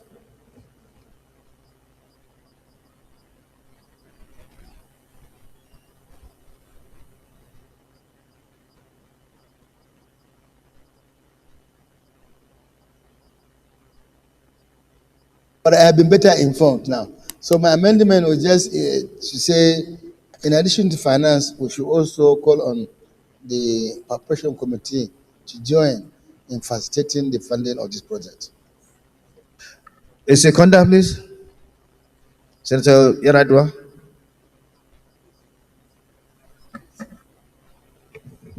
Thank you, Mr. President. My distinguished colleagues, I'm Abdulaziz Musa Yaradua, representing Katsina Central. I rise to second the amendment as proposed by distinguished Senator Goji. I so second. Those in favor of the adoption of the sole prayer as amended by Senator Goji and seconded by Senator Yaradua, please say aye. Those against say nay. The ayes have it. Thank you very much, Senator Manu. Additional prayer? Senator Adam Oshibet. Mr. President, in the course of this conversation, someone draw our attention to the fact that the project has been scaled down from 3,000 megawatt to 1,500. From 3,000. So we should insist that in reviving the project, the original idea of 3,000 should be maintained. Is that a prayer? Is that an additional prayer? Yeah, no, so that the project is it a motion? Scale down. Is it a motion? It's additional prayer. Additional prayer. A seconder. No, well, he said it was a motion. If Victor Ume Senator Visom has seconded it, it's a motion. If you thank you, Mr. It's just an emphasis. Those in favor of the motion, please say aye. No. It's a different prayer altogether.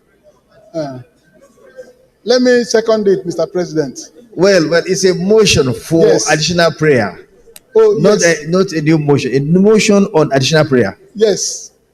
I want to support that additional prayer that instead of scaling down the capacity of Mambila Hydro power project down from 3,050 to 1,000, we'll stay at 3,050 megawatts. To me, it's a genuine prayer. It's an emphasis. Whether it is so, it is not so, it's an emphasis. So it's good. If anybody wants to go against the motion, fine. Those in favor of the motion moved by Senator going for 5,000. Adam Oshomole and seconded by Senator Victor, please say aye. Those against say nay. The ayes have it. Thank you very much, Senator Manu Haruna, for bringing forward this motion and all those who contributed. This is a very important motion because power is sine qua non for an industrial nation. Any nations that wants to get it right in terms of industrialization, power is sine qua non. You can't do without it. And the issue of Mambila has been around for the past 25 years. When I was in the House of Representatives, it was there, we were part of it, but it couldn't be actualized. And now we have come to going by the revelation by Senator Sani Musa, we can say that the project is good to go. So thank you very much, Senator Manu and all those who contributed. To this end, this Senate stands adjourned to Tuesday, next week by 11 a.m. prompt. Thank you very much.